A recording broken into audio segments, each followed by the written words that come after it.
these streets like we do. Like we do. Like we do. Like we do. Like we do. Like we do. Like we do. Like we do.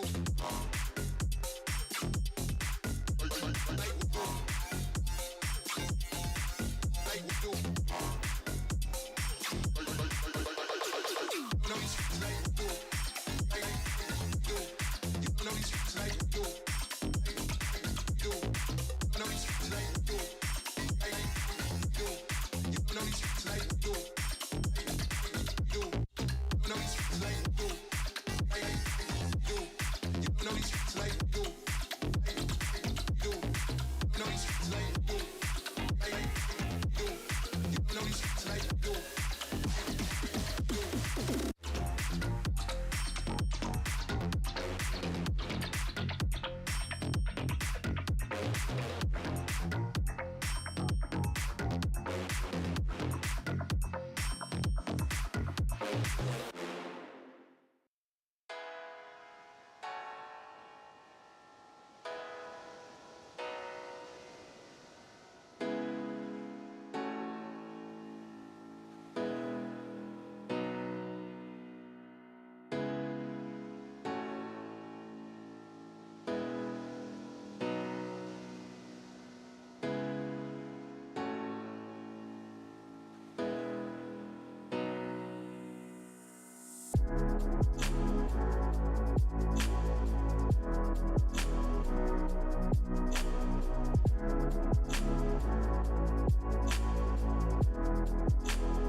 All right, we appreciate your patience, friends, but we are finally here. Better late than never, I suppose.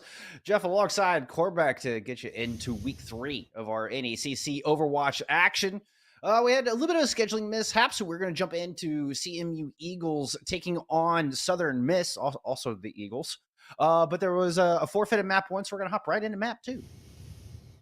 Yeah, unfortunately, due to circumstances, we are just going to power on through here, Bullskunk, but we can take a look at the maps that we will be seeing. Unfortunately, there will be no Lijiang Tower in this matchup, which is probably of a great sadness to many of you out there, considering it is a fan favorite map. But we've got a hybrid map of Hollywood, and it's all 2 clean streets of Los Angeles. And then the escort map right there on the line is, well, Outback. So that's going to be a pretty exciting one. I love it. I love a good visit down to Australia, as it were, or Junkertown, I guess. I get there's an Outback map in Rainbow Six Siege that has a similar junk theming, and gotcha. I don't know why we associate Australia with junk, but it's there.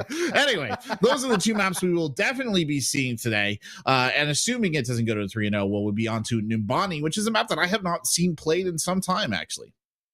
Personal favorite of mine as well. Of course, no Assault in the lineup here in this season of NECC, and these are fixed maps. We'll have the same maps all day long for you, all week long for that matter. Give our teams a chance to prep and get to see some different maps on stream.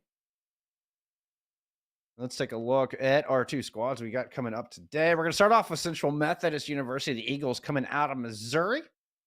And we're looking at a good lineup here. A lineup I've seen before. Nice mix of tenure as far as freshman to senior and everything in between. Keeping an eye on this tank lineup for sure as we head into, our second map, technically, of the series.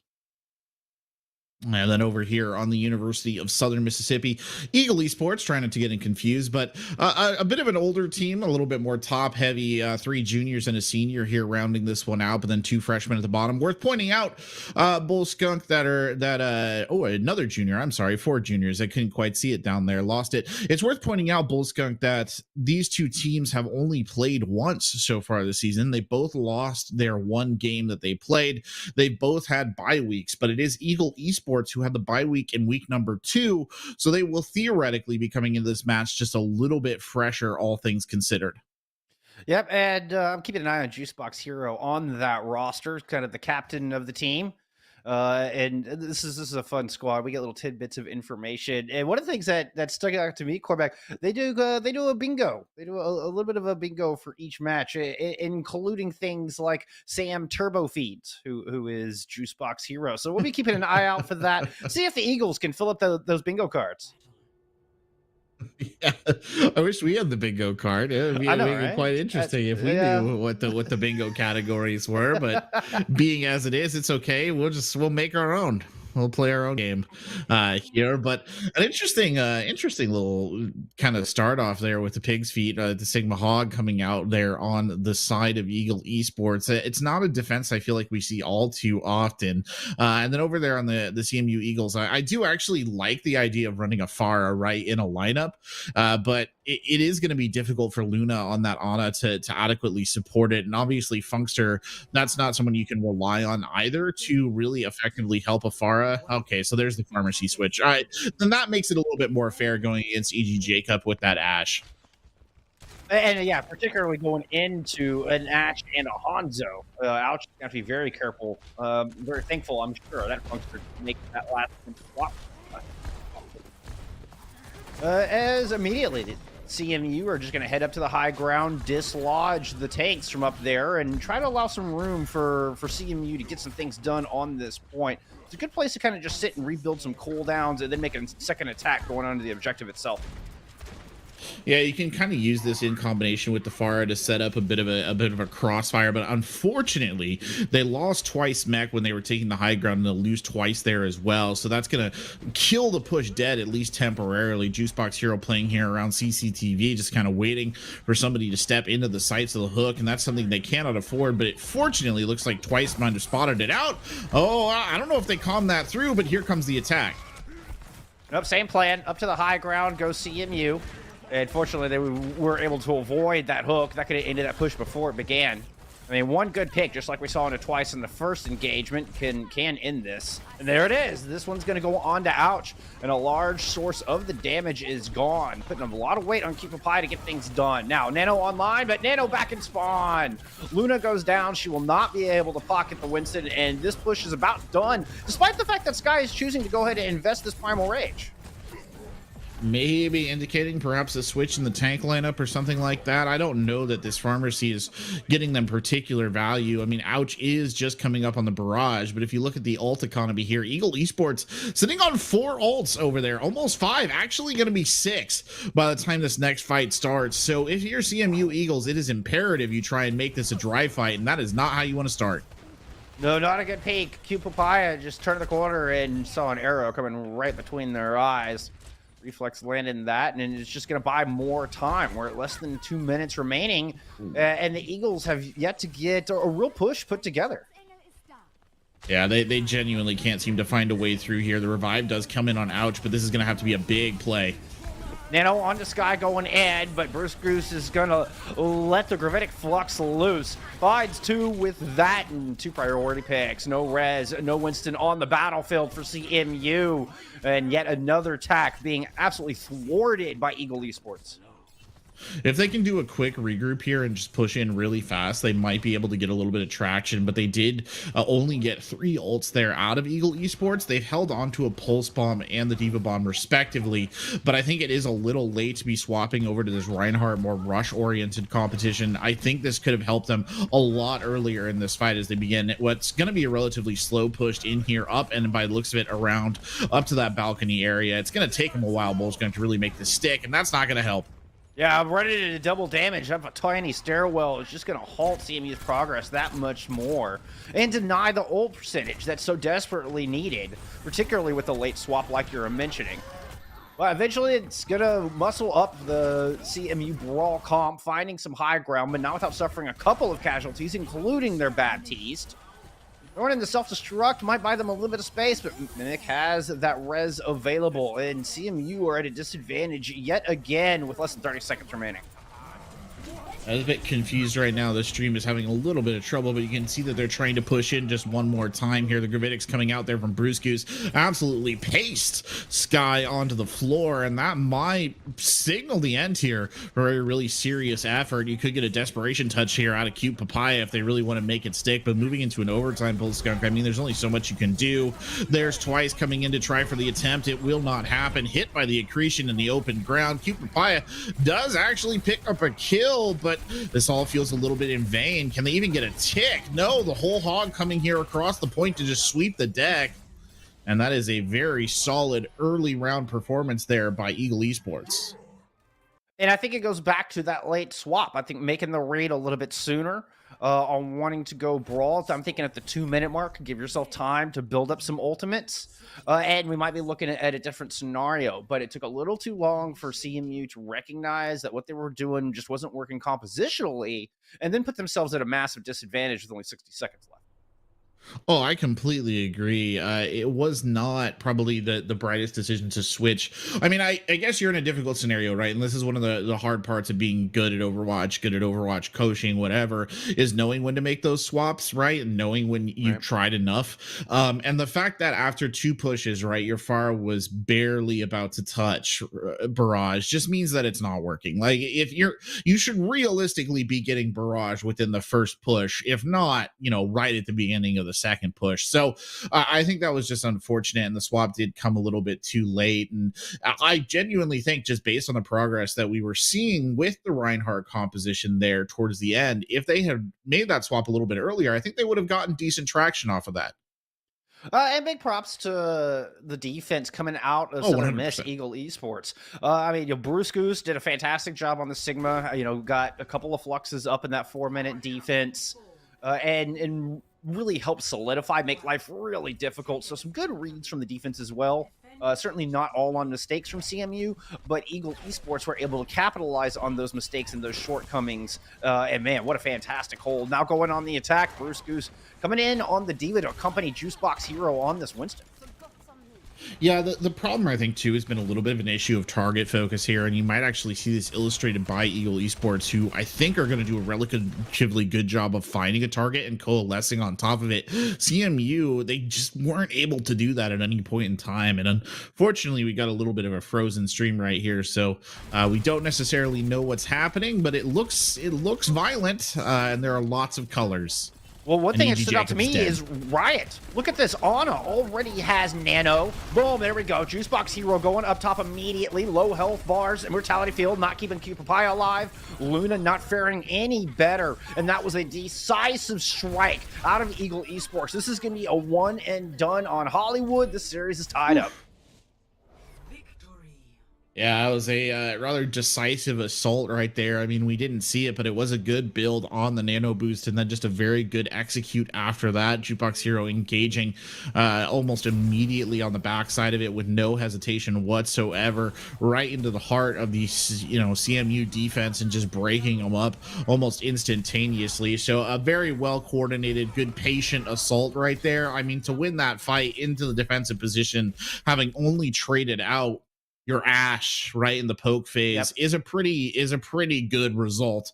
As is, of course, winning on point number one of Hollywood after a full hold. So Well, and apologies for the technical difficulties. You know, we all want it to be just perfectly smooth like butter all the time, but there were some really important kind of frames that we got there. It was these interesting little snapshots, and approaching the first corner, Luna's already, or excuse me, on the other side, it was Eagle Esports were already like 50%, 45, 50% at the very first corner towards that nano. They work around the alley. By the time they're at the back alley, 85%. By the time they engage on the point, nano is ready to go. Very first fight, decisive engagement on the top of Cafe. I mean, that's exactly how that Winston on a comp should operate. it's true, and they took the very kind of logical route there as well. Get out from underneath the gun of the Orisa, move your way kind of around the backside, and then get yourself close enough using that wall as cover and kind of hugging it where you can get the Winston in on the almost instantaneous leap, right? You take a little bit of damage to charge the nano. It was a very well executed attack. I think it was a short map, which is a bit of a shame because it doesn't give us a lot of data points to draw off of here if we look ahead towards Junkertown.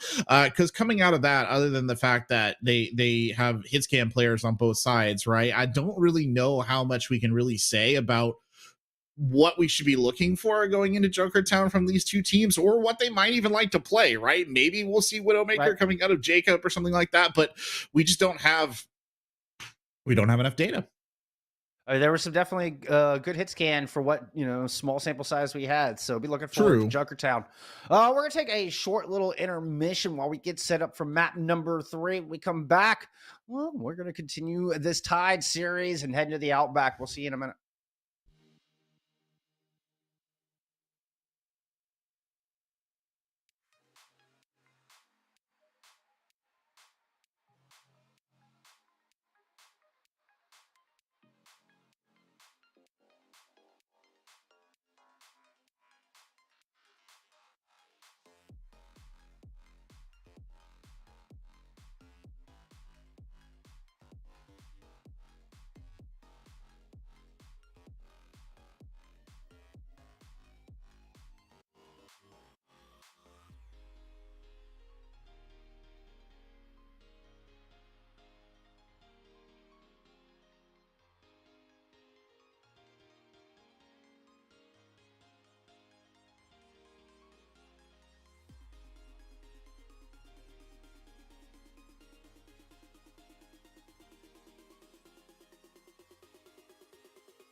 CMU and University of Southern Miss all tied up 1-1 after 2.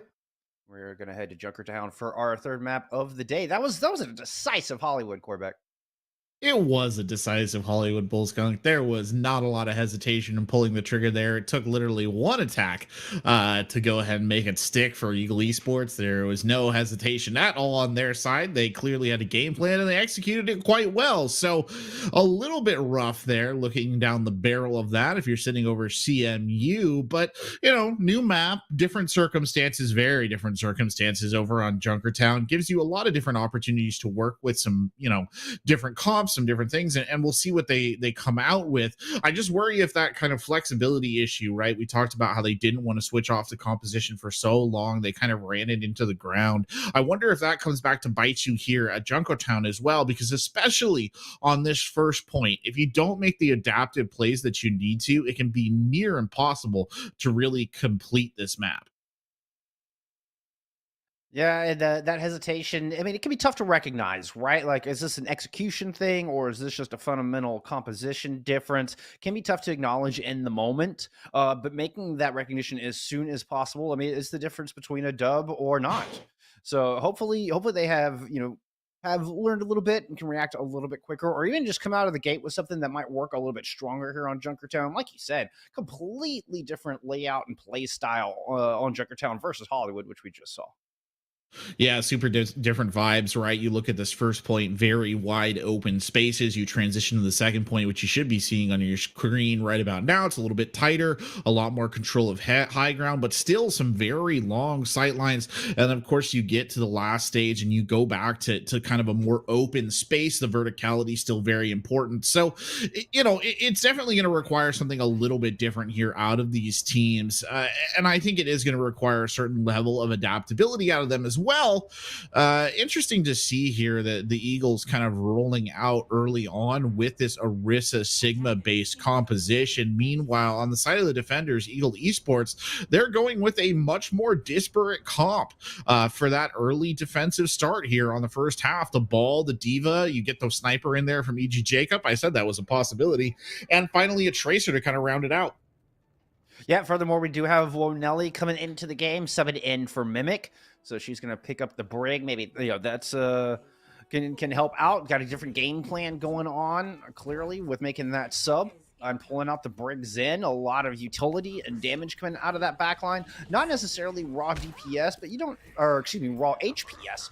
You don't really need it right. with a dive comp. I mean, this is kind of a classic look, just with the Wrecking Ball instead of a Winston, with the Tracer and the Widowmaker. Putting the hurt down, running into the double sniper coming out of the attackers of CMU. Yeah, they've swapped that, or they've not swapped that up, but they're going to run with that, and I think it's actually a decent composition here, but they are going to have a little bit of a hard time, I think, hunting down Reflex in particular. You can kind of engage EG Jacob, but this disparate composition is, to a certain extent, going to put them through their paces. Q Papaya there just firing away. I think they might have actually managed to get Bruce Goose out of mech and down, and that's a big pick early on. Yeah, a lot of weight on the DPS. So far, they're showing up. Ouch, looking to take care of the other tank right now. Good halt. Nice finish on to Riot. And that essentially just gives 20% health back to whatever the primary focus would be. Get those Discord orbs off the table. So far, so good here for CMU. Ooh, good little battle right there from Reflex. So not quite ready to be counted out just yet. Does come diving over the backside here. And a little bit of delay as well from Juicebox Hero. Has got the minefield. You can guess where that's going, right on point. And Reflex here again, just kind of on the out routes, being annoying as Juicebox Hero gets surprising value out of that minefield. Went from irritating to devastating real quick, finding both the Mercy and the Hanzo. Great play out of the captain to just stop this cart in its tracks. Yeah, that was a surprisingly effective play. I mean, the minefields are, don't get me wrong, it's not a bad ult by any means, but you usually don't see it come up quite that big. And speaking of ults, the ult economy is sort of starting to come online here for both teams. You got 3 on the side of Eagle Esports and 3 on the side of CMU. The big ult to watch out for on the side of the Eagles, obviously that Transcendence. That's going to be absolutely critical here, especially considering Ouch does have that dragon in pocket. You've also got the beatdown bongos from Sky, so things to watch out for as those get deployed. Yep, Supercharger coming out immediately. That will get that Transcendence out. 2 important ults. invested early in this fight. Dragon's looking to clean things up, and it's Cucumber Papaya who's actually lighting up the feed. A pair of headshots to find both the Zenyatta and the Tracer. Now this cart is starting to roll. Self-destruct coming in from the back.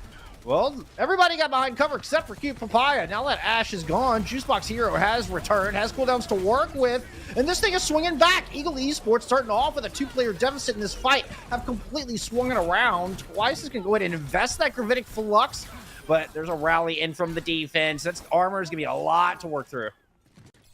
Wow, what a good hold there. The tanks really coalescing. Jukebox Hero and Bruce Goose getting back into it, immediately tightening up their posture, and good play from Nelly there as well. She got in very quickly and just helped keep those tanks alive. And it's just unfortunate because it was such a good start. The Transcendence was a little mistimed from Riot. It looked like they were going to have a lot of room to operate with their Bull Skunk, and then the room was just kind of, the door was shut. It was denied unto them. Well, CMU once again making swaps at the 60-second mark. So not a whole lot of time to build up ults on these characters, the tanks in particular. Oh, and Funkster's already down. The Valk was in hand. Everybody's low. This has gone from bad to worse as Reflex is just making life so difficult for CMU. Really, though, these fights should... That last fight, I'm sure, was winnable. That one looked a little bit more winnable, but it was a rough start. Good minefield here, right on top of the tank and the support. And at this crucial stage, you just can't be affording to lose your Baptiste here as Reflex gets in and finishes off the tank. And that might put paid to any dreams they have of running this one through. Yeah, it's an unfortunate start. Sky out of the battle as well. Forces a desperation touch out of Twice. But there's a Discord Orb. That's effectively a lot of health off that Diva. 120 health just right out of the gate off the Diva. That 20% extra damage. Big Omnitor Butler on the point. Try to get as much percentage or as much distance, should I say, as possible off of this cart. But Juicebox Hero is right back in action. This Wrecking Ball has been devastating, working beautifully alongside Bruce Goose and Reflex. And it's enough for another full hold. 2 in a row for the defense of Eagle Esports. I mean, it's harsh, but it's fair to be honest with you, Bull Skunk. You had 2 opportunities. I mean, the door was open twice, very open, right? You could have easily punched this through. You were getting the early pick advantage. Cute Papaya was popping off, and they just couldn't close. And I mean, obviously, some of that is down to the effective play, right? We saw coming out of Eagle Esports, but.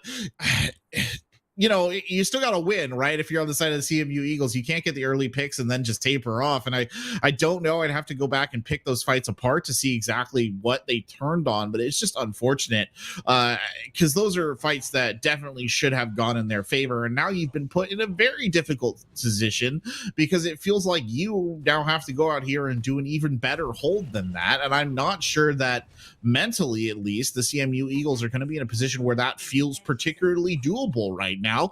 They brought out Cute Papaya here on the Sombra, and I don't know if that's an early point play on this map, really. I don't know if that's an early hold play, right?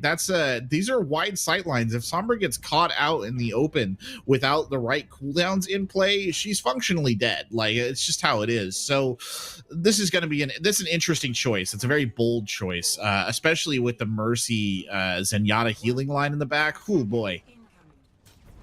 I mean, could be effective against Juicebox Hero, who has been just so devastating on the Wrecking Ball, as well as Reflex, who's been causing a lot of problems for CMU. But, I mean, your point is so true. If E.G. Jacob gets LOS on Papaya or they get caught out, it's going to be very dangerous. Cute Papaya's going to have to be really, really careful of their positioning in the sightlines. Oh no, and Funkster's already down. Bruce Goose coming up with the first pick here on the attack for Eagle Esports. Only Zenyatta heals available to CMU as they're backing all the way up into the open space on the back of point A. Oh, this is not looking good here for CMU at the moment. I mean, Sky, Twice, ouch. Look at those health bars. Everybody's so low. Well, that's the downside of you only have the Zenyatta healing, right? So a single target is do your best to heal what you can. Ouch, getting taken out here as well. That is a definite ouch, living up to the name at that moment. Luna now getting hyper or aggro, and that's not where you want your Zenyatta to be. Both of the supports taken down here as Bruce Goose goes in to finish the job. Make sure that it's done. That is the last real true defender there wiped out. There will be a little bit of a stall effort on the cart by Sky, but it's all in vain here, Bullskunk, as that goal just rolls forward into the golden zone of victory. Map 3 in the series here goes to Southern Mississippi. And what a dominant performance for both Hollywood and Junkertown. I'm getting deja vu here. My goodness, and this tank line of Bruce Goose and Juicebox Hero, kind of stole the show for me. Yeah, it was a good tank line. They did what they needed to do, right? The important thing about tank lines and these disparate compositions like this is they need to know when to coalesce, because you're the fighting part, right? You're the front line, and you know you're the guy who has to control the objective. Widowmaker's not going to control the objective. Tracer's not going to control the objective. You big beefy people are going to get on the objective and control it. And what it requires is a good knowledge of when you need to come back to roost. And I think they did that very well. The 2 times where it looked like they were going to lose out, those 2 tanks snapped back immediately to where they needed to be. They were not out in left field running around, and that basically, I think, saved their team's bacon twice there on Junkertown.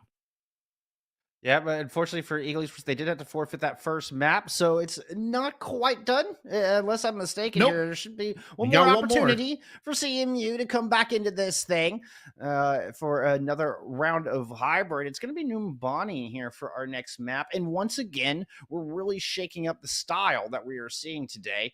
Yet another very different map as far as strategy and the use of high ground. Could be a place for that Winston to shine that CMU have been trying to pull out. It's a map that, if you're on the defensive side, right, it does favor a more static defense than what we just saw on Junkertown, that very sort of disparate defense, only coalescing when you absolutely have to, looking for those individual picks. That's not the way that it's going to be on Numbani, right? You would expect a lot of teams, there's 2 very distinct high grounds on point number 1. You're going to play one of those 2 high grounds, right? That's just where you're going to go. You're going to maybe do a composition that can rotate between those 2 high grounds, but a lot of your defense is going to be relatively fixed position. So that is a definite stylistic change from what we just saw, and I'm curious to see if that actually maybe benefits just a little bit CMU, because sometimes teams that are struggling, when they're put in a situation where they have to coalesce just by the nature of where they are, like the geography of the battle, that in and of itself can make them play together a little bit better. This can be a great map for defense. Loser picks sides here, and we have seen CMU go on the defense first, both for Hollywood and for Junkertown. Don't expect that to change here on Numbani. So hey, maybe this is a spot where they make the turnaround. They're able to get on the same page, find the rhythm a little bit, and start to claw their way back into this thing. Yeah, clawing your way back into this thing. I mean, let's be honest. If they can pick up a win here, you're pushing it up to a 2-2. I mean, you throw it over to a map 5. That's not bad. That's not winning territory. So you just have to kind of reach deep down inside yourself and find that ability right there. But I'll be honest with you, looking at the CMU Eagles defensive composition, this is not what I would have chosen. This is hard. Defensive dive is hard. Bullskunk, like, I mean, that's essentially what this is, right? This is not an engage on the brawl. This is a kind of, we jump on top of you with the echo, and maybe the Junkrat fires grenades from a little bit far away and does some random damage. So this could be a little bit difficult. But then again, I look at Eagle Esports, and I don't know that their composition is necessarily so much better. Zarya and Ball is a intriguing tank combo. I'll just put it at that. Yeah, it's kind of got flavors of double bubble. But there's no Ana in here, so you can put 1L in the skies to pocket reflex. So we're going to get a little bit of duel of the echoes. Youngster already down, and Eagle Esports already making a strong case. Huge bio nade! Oh my goodness! And 1L, he just gets burned to the ground. Those wings got clipped coming out of the focusing beam from Ouch. And this is a good start for the defense. Well, I say that. EJ Jacob, bring it back. Oh, my goodness. EJ Jacob finds 3 sitting on this high ground. Somehow got this position. Just when I think CMU might hold on, Jacob says no. Oh, that again. Oh, we just keep seeing these near misses here for CMU. Like you said, it really looked like that fight was going their way, but I'm pretty sure if you took that one back and you replayed it through, you would see a couple of things in there that were critical, especially in terms of positioning. The biggest one to me was Ouch was down like in the tunnel.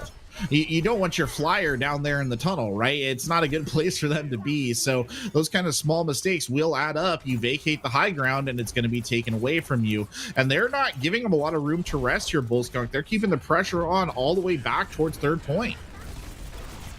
Yeah, and controlling this high ground all along the way, extremely important for this Echo duel and for getting Jacob at a good spot.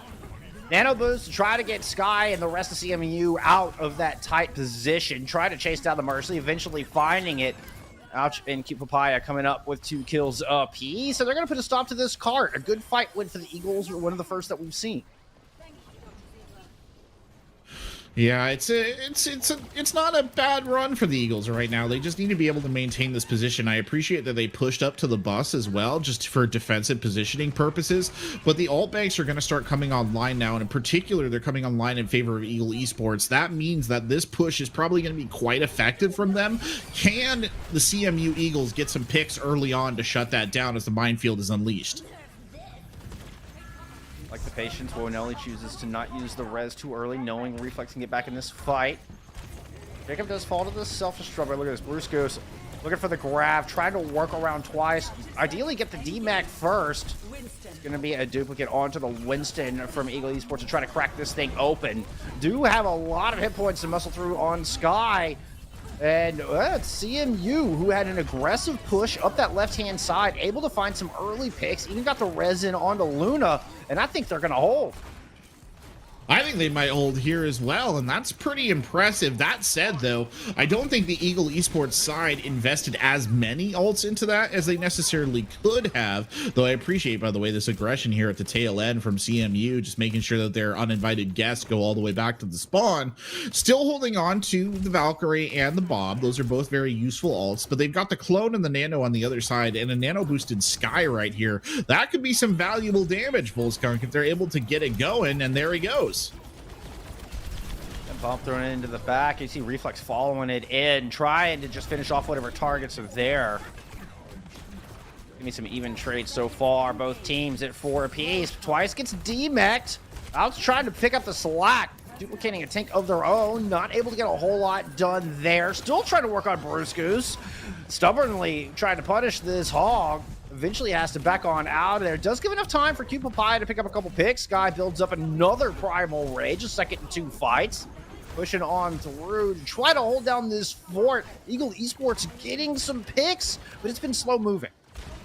It has definitely been slow moving. It's been a grind, but this is a good start there. Good hook into a minefield, and then the bodies just drop. Sky and Ouch getting taken down. Luna caught as the board shift, and this is not good, actually. This is going to give a lot of penetration here to Eagle Esports as they push forward. CMU has to quickly recover and regroup. They cannot feed into this piecemeal, or they're just asking for disaster, and it looks like they will hold up. So you've got to sacrifice a little bit of ground here, but okay, maybe not that pick, Ouch, but you know, whatever. I'll give you like one attack, one defense there. Trying to go for the surprise bastion, but Eagle Esports are acutely aware of the swap. Ouch is going to struggle to find a place to set up. I think against Jacob and Reflex. Riot goes down early, holding that Transcendence. So there's a big pick. Rez is there, but it gave time for that Bastion to get some work done. Eagle Esports continue to try to push at a -1 deficit into this, using the Transcendence to bring it back. Twice goes down, 5v5 remaining on this point. A couple of ults online, the whole hog coming out first from Eagle as they try to get around this final corner of Numbani. Bob invested as well, perhaps just serving as a little bit of a distraction for Ouch and that Bastion while Riot get work done on the Zenyatta. Yeah, they made so much progress here, though, Bullskunk. They're just cutting forward right now. Twice trying to jump in, but Reflex doing huge work right there. The bomb is good. It gets Riot down, and they'll get the remake here from Twice as well. Twice loses the mech almost immediately, but look at how much time they bought the team. Unfortunately, Ouch on the Bastion. It just doesn't hold up, Bullskunk. It just doesn't hold up. Like, you're a stationary target. They're going to get the res on Ouch here, but there's no bodies to contest. I get the theory. Like, I get the thought behind it, but Bastion is just not the hero that you need in that situation. Tell me right there, you know, Bullskunk, what could a Soldier 76 or a Junkrat or, you know, a lot of other DPS heroes, pretty much any other DPS hero, could have done differently in that situation to make that defense, you know, have a stronger backbone than a Bastion would have? I know that sounds Yeah, really harsh, but like it's just true. Yeah, and twice tried to bring it back. The self-destruct bought enough time. You It know, and I did. thought for a moment that those defensive spawns might have come through and allowed him to stabilize, but just not able to get it done quick enough. I mean, to be fair, like Jacob and Reflex have looked really scary in the DPS department on the other They have. side. Feels like Eagle Esports firing on all cylinders really across the board. So yeah, I mean, I agree with you. Like the Bastion probably wasn't the play. Not gonna beat around the bush there. But Eagle Esports did a good job of negating a lot of the tools from CMU and able to get a great push across the line. CMU now going to have to answer back. They're staring down the barrel of match point. Let's see what they can do on their attack. Yeah, I will give credit to both Cute Papaya and Ouch, and Cute Papaya in particular, I think had a very strong performance on that defense. And I think in general, this was a very strong performance from CMU, all things considered, especially based off the last two maps that we saw. But look at this, a close hold. That's cheeky. I wonder if that's actually going to work. I don't think they've detected him, or we're just shooting by now. Oh, nice wall, too. The ambush comes out. Some guerrilla tactics coming out of Eagle Esports. Literally. And they're going to be able to get a couple kills on the back of it. Yeah, they suffered the first casualty, but they've whittled down a lot of health bars. Ouch, Papaya, both very low. And, you know, we'll call that a success. Eagle Esports able to win the first fight. Yeah, that's a success. I don't think you lost anything too terribly valuable in that, and you did manage to slow down the attackers. But, I mean, all that ground is also pretty much immediately seeded, right? So it's very much a play for time. But, 40 seconds off the clock, not bad. A little bit of psychological shock value in there as well. Interesting, too, that we see the switch from Sky off of the Winston over to the Reinhardt. I think they're just going to try and run this one down the gut, essentially, up here on this high ground. And how many times have you seen this conflict before where a team tries to push through the small room there and then rotates around, but they split themselves? That could be problematic. Well, and Juicebox Hero is able to build up quite a bit of ult charge, so certainly on top of Sky in that regard. Got an edge in the ult war between the two Reinhardts. Sky goes down. That's not going to help the case at all. Frontline gone twice out of mech. And another successful hold. Eagle Esports able to read the split. They pounce on the appropriate targets, and they get the job done. 2 minutes 30 seconds here, and yeah, you just need to die as fast as possible and reset Bull Skunk. And look, you've got time, right? The problem right now is that Eagle Esports is coming up on their ults because of that early engaged first fight. They are coming up on almost 5 ults very quickly, and you have to force some of those ults out of them, right, before you can really make a committed push here. Meanwhile, on the side of CMU, there's nary an ult in sight. The closest they have is Luna at 68%, and that's not close, right? That's still a good 30 percentage points off as they try and slip in underneath. Especially running into this Shatter Cube Pie is immediately executed. Jacob does go down, but it's just too much. Juicebox Hero and Bruce Gross cleaning it up. Look at the focus fire. They're always perfectly in sync. And the shot calling has been on point. And one by one, Eagle Esports hold yet again. It's been an aspect of Eagle Esports gameplay that we've kind of touched on, but I don't think we've really gone into. Their ult discipline is so good. Like, there are a lot of teams at this level of play that would have thrown everything but like the diva bomb right there, everything but the kitchen sink. They used like 2 ults in that entire fight, and now look at this next fight, how much they've held on to for it. We self-destruct in the back, forces a quick turnaround, and already 2 kills in the favor of Eagle Esports. Drop down, Reinhardt battle going face to face, and Jukebox Hero gets shattered down. Sky had 1 tick of health before finally going down. Juicebox Hero wasn't faring much better, but the support is there from Eagle Esports. Jacob on the cast coming up with the final couple of kills. A bit of a mistake, I think, right there by CMU to invest the 2 ults that they had into that. I think they really should have held on to them and try and committed them all at the same time. That's what you need to do to break this defense, right? You now almost have the ult advantage back in your hands, and you just kind of squandered it. And at the end of the day, Overwatch is really a game of ults, and I feel like this is a perfect illustration of that principle in practice right before your very eyes. 30 seconds left on the clock. You've got a bomb and you've got a high noon. It's not the best odds, but maybe they can make it happen as the blizzard comes out. Yep, it's the Deadeye from the outside. Cupid Pie gets shut down for their troubles. The blizzard keeping everybody at bay for the start of that fight. And Eagle Esports, their focus fire just too good. Their communication is on point, and they just encompass this objective, running one by one down all the targets who dare touch Eagle Esports of objective. And they're going to take this map in yet another full hold, a clean 3-0 both. Here on Numbani and through the 3 maps that we saw played. Technically a 3-1 overall, but in played maps, that was a very clean 3-0. Good for them. They didn't forfeit. I'll just put it at that. Because Right? they would have lost out on that win, that dub right there. But a very competent and composed team coming out of Eagle Esports. Their ult discipline, like I said, immaculate. Their usage of ults, immaculate, right? They knew exactly when to throw them.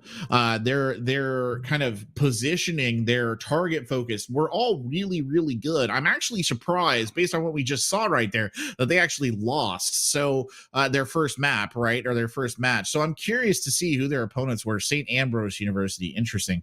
So that's something that makes a lot of sense. That was a very good team, I think, for this division, and I know that's a bit rough for CMU Eagles right now to have to go into that, but hopefully there's some stuff that they can learn from that. If there was one thing that I feel like they could really work on cleaning up, it's just knowing when to use your ults and how to use them together. Such a critical part of Overwatch gameplay. So difficult to learn, but so important. And that goes down to the communication before each fight. Yeah. I will harp on this point. Should always be communicating in between your fights. Look to the future and talk about how you're going to approach your next engagement. Plan out what ults you want to use ideally and what ults you're going to use if you have to. And so that planning for each time will just kind of get you in that rhythm, as well as thinking about what are my priority targets. But I mean, props to University of Southern Miss, Eagle Esports. Looked fantastic. I agree. I'm anxious to see more out of this squad. But hey, you know, they are done for the day. They can go and celebrate a well-earned dub. And we're going to keep moving on through our bracket. We're going to take a little intermission, get set up for our next match. Coming up in a little bit, we're going to stay in the Challengers division. You'll have Arcadia Knights taking on Newberry Esports when we return with more NECC.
Hello, everyone, and welcome to NECC. This is the main cast here. We are checking out Arcadian Knights of Arcadia University versus Newbury Esports and Newbury College.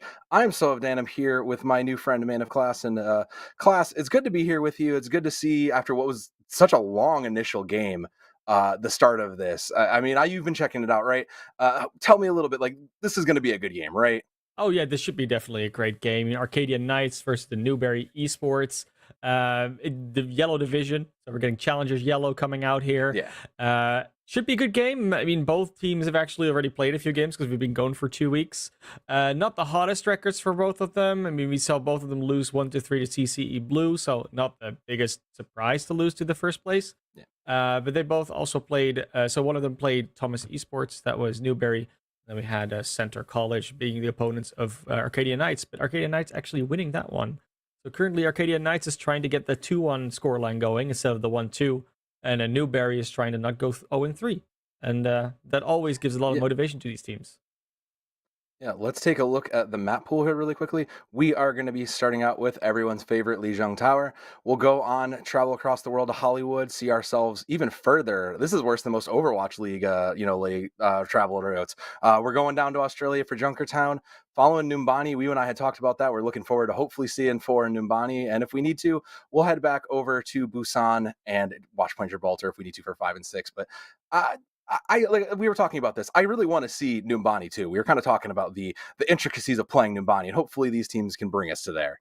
Oh yeah, Numbani. I mean, a lot of people love Kings Row. People are fond of Eichenwald, but no one has the same feelings for Numbani that I do for any other map. It's amazing. Like, there's so much you can learn about that map still. The teams are sort of, let's say, refusing to, but they sometimes miss out on it a little bit. That being said, we're gonna have 2 teams that are likely very trained in all of these maps. Arcadia Esports running in here with Pluderman, Besra, Crusher 99, Jelly 4, Nemo, and Ababa coming out here to potentially show us some awesome gameplay. Now, on the other side, we have Newbury Esports coming at us with Depressus, Omni, All Night Taco, J-Man, Peach, and the Angry Pickle himself. A little bit of a fun fact about Newbury in particular. We have a very tall esports varsity player side of the Mississippi River. That's Depressus. How tall exactly, they didn't tell us, but they call him the tallest varsity esports in this side of the Mississippi River, which is, of course, their side. I have to believe that this young player stands at least a hefty 6 foot or more, maybe 6'5". Who knows? I actually just want to give a shout out here to All Night Taco, the music educator. Not normally seen a lot of these parts. Music and video games tend to go together. As we all know, but usually in these teams we're seeing a lot of computer sciences. We're seeing a lot of programming and stuff. So it's good to see this kind of interesting mix of players from different angles, and maybe that'll come into play here when it comes to these teams, right? Yeah, and it becomes more and more of a thing. Esports and just gaming in general isn't just you have to be a computer nerd or a computer interested person to be anything with gaming and esports. We're getting more and more into the mainstream. That means political science majors, medical students, philosophers, whatever you really want to do. Gaming can just be a side part of that. And even the esports industry is so much larger than just the people that are clicking the buttons. So anyone can get involved, and these colleges are showing us everything about that. Going into Lijiang Tower, though, first map, Arcadia Knights, Newbury Esports. One of them is gonna sully the other one's record a little bit further. And what I always like to say, there's only one way to find out who it's gonna be. You're absolutely right, and we'll see what sticks when these come out these gates, because they're showing a lot of different things, but they are both showing this Winston Diva, which I like this. I think it's really interesting to see what they do when they come out of this. We are seeing the Cassie and the Reaper as well for the Knights. They're looking for more of that straight brawl, and the Newbury Esports coming out stronger. They are gonna take this out with that pharmacy, just trying to rein in those rockets coming in. That Diva from Bubba going to be very, very important. He's looking for initial opening pick, maybe try to get a boot there. Fine position. Both Winstons going in there deep and Bubbles out. Meanwhile, Electric is just trying to keep it. They've got the positioning, and he's going to take that flank angle, trying to get a pick onto that Mercy, looking and just unfortunately missing. Meanwhile, those rockets ran in, and that first boop came in, and that is going to be a crucial opening moment for this fight, as they have to give up space, and the point will unlock coming in. But they still have this holding front ground. They are going to cap it here, as unfortunately Newbury Esports just kind of never really engaged. And they're trying to find an opening here. All Nightako switched over to the Reaper instead of the Soldier 76 as well. Probably wants to get into a little bit more to give the Fire more space to work with. Now you can see they're trying to engage with this Nano, which they built up really quickly. It's not really doing all that much. It gained them a little bit of ground.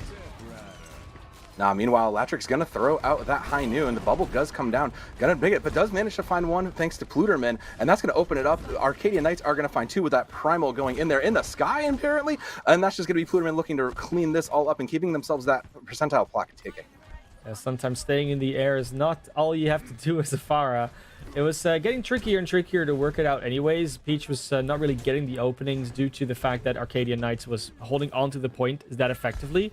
And they were really biding their time when they finally jumped out. They really knew where they were going for. They had drawn out a lot of cooldowns and could just execute the dive rush, as you want to call it in this situation. Yeah, there's going to be the self-destruct going in, looking for something, and followed by a dive. Does not find anything, but there's going to be trades on either side, and J-Man going in, holding onto this Primal, looking. The Coalescence is out, looking for a target, and Omni is going to fly in. That's going to be both of those support ultimates going in. Peach apparently just taking a fall, but that's going to be, it looks like a flip here, as J-Man just has someone as the Reaper cornered, and there goes the juggle, everybody. That's only a matter of time. J-Man does find it, and Bubba will start to stall this out the best they can for Newberry Esports to clean this up, and there is the flip. Juggle may not be casting at the moment, but J-Man definitely replacing them. Actually, Jelly, sorry. Yeah, no, it's J-Man. It was J-Man, it wasn't Jelly. Jelly's in spawn right now. It was J-Man. It was J-Man. It was J-Man. J-Man taking their place very well. Looking at this next fight, now they're finally going to have this Barrage. They're going to have the Nano. Could even go for the Nano Barrage, but they could also try and combine it with the Death Blossom or just throw it on the J-Man on that Winston. On the other side, though, plenty of weapons to work with as well. You just need to find the space to actually get them off. There goes that quick small dive, just buying space. Jelly looking in. There's the Barrage and the great bubble, but goes over the ledge. Oh no! Puts themselves down there and does manage to find one regardless, and that's going to be on Latrik to kind of clean this up. Does not find anything, and the pressure is out there. Another bubble and the res coming in, keeping this team from Newberry Esports strong and ready to fight for more. Just trying to find those pot shots, can't really get in, and that was a couple ultimates just going in and not finding any value class. They wanted to find a little bit more, but the tank's going down. They couldn't do much. It's a nice bubble over Pooterman right there. Very nicely done from J-Man, and now they're going to try and pull it through. Keep possession of this point and try and close out this round. 55% though, they have a little bit to go. They're still maintaining this. That's going to be the Remet coming down after finding it and gets a kill on that, just drawing ever closer to that flip. And suddenly Newberry Esports is in dominant control. They have control at this point. They have percentages. They're getting that percentage advantage. And now going into this next fight, they have nothing on their side. No, the only thing available is just that sound barrier. Sound barrier is a very helpful tool to at least try and engage potentially. Peach is not back from spawn, so they have definitely a good window before that Pharah is back, and they're capitalizing immediately. A good quick engage. Jelly 4 this time staying on the ledge. There's that again. Latrik does have another one. Does manage to find someone with that Deadeye this time, and J-Man is going Primal, just trying to find that out. Has had success before, but can't seem to put anybody into the corner again this time. With another member coming back in, Peach lets that rip and is trying to find it. Does get taken up by Pluderman, who's just aiming up from the ground and looking for that. Newberry Esports looking to close this out. Overtime has sprung, but here it goes. Crusher trying to keep themselves alive with that anti-nade on them, though. It looks like this may not be it, and this is the last dominoes falling for Newberry Esports to take map 1. Map 1, round 1, Newberry Esports will take that one fairly convincingly. It took a little bit for them to get going. So the problem that they had is that they started out on a fairly ranged approach, but their tanks couldn't really make enough space because they didn't have enough backup. A lot of what Pharah and Soldier were doing kind of happens from a distance. But as soon as that Reaper came in, there was a little bit more beef on that front line. There was more they could do to pressure out Latrik, to pressure out Pluderman as well. And then the supports just kind of were confined in that little room, which is the point and the white room next to it. And a lot of what Pharah and Reaper are then able to do together with their dive tanks are just keep them confined, keep cleaving away, and eventually are going to out-resource and out-poke them. Now we're going to the next point. This is going to be vastly different. You can already see both teams going straight away for that Symmetra, but their support and their DPS strategies are slightly different. Yeah, looking a little bit different. Electric looking for that raw damage there, but there goes those dueling teleports. Both are in, and Omni over on the Baptiste going to have to be big. They do have that advantage, but they've already gotten 2, and that's basically fight over. The teleport is down. They are just going to basically clean up the rest of these fights, take those angles. Peach looking again over, now swapped over to that Cassidy, looking for angles. They'll just push him right out, and All Night Taco on that sim has looked good, but there's a counter pick coming in, means there's still a chance. Point captures and starts on the side of Newberry, and there has to be a reset coming in soon. Maybe they smell blood in the water, and maybe there's going to be a go-in. They already have reset. They're already ready to go. A few turrets has to be cleaned up here by Omni, but they're ready to do that, just that. And now they're going to be able to actually straight away engage. And I think there's only 5 members of Newberry on the point at the moment. Yeah, and that will be Peach falling early.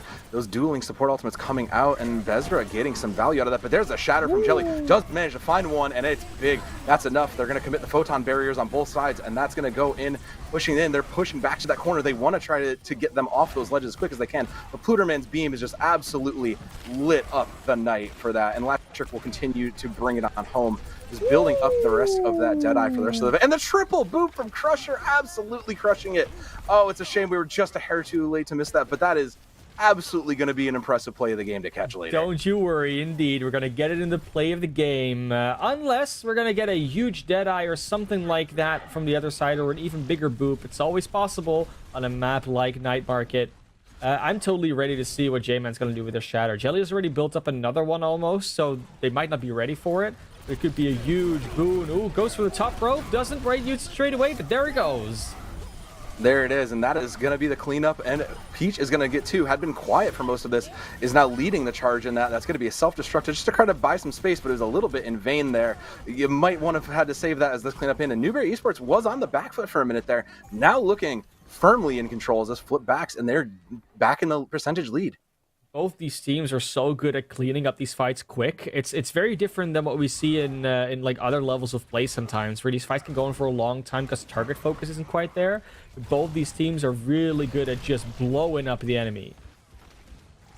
Bubba just looking in, trying to get some value. Jelly's going in, but they will walk right past that window and see themselves in. But there's a quad bomb! Goes off in the background as that shatter hits, and that was just a poorly mistimed happening of events. And man, as soon as we say this fights are quick, you're not kidding. These are done quicker than we can even talk about it. Look, if you're a tall esports player like Depressus is, you have the overview of the fight. You can look exactly where the enemy is and perfectly angle that bomb in.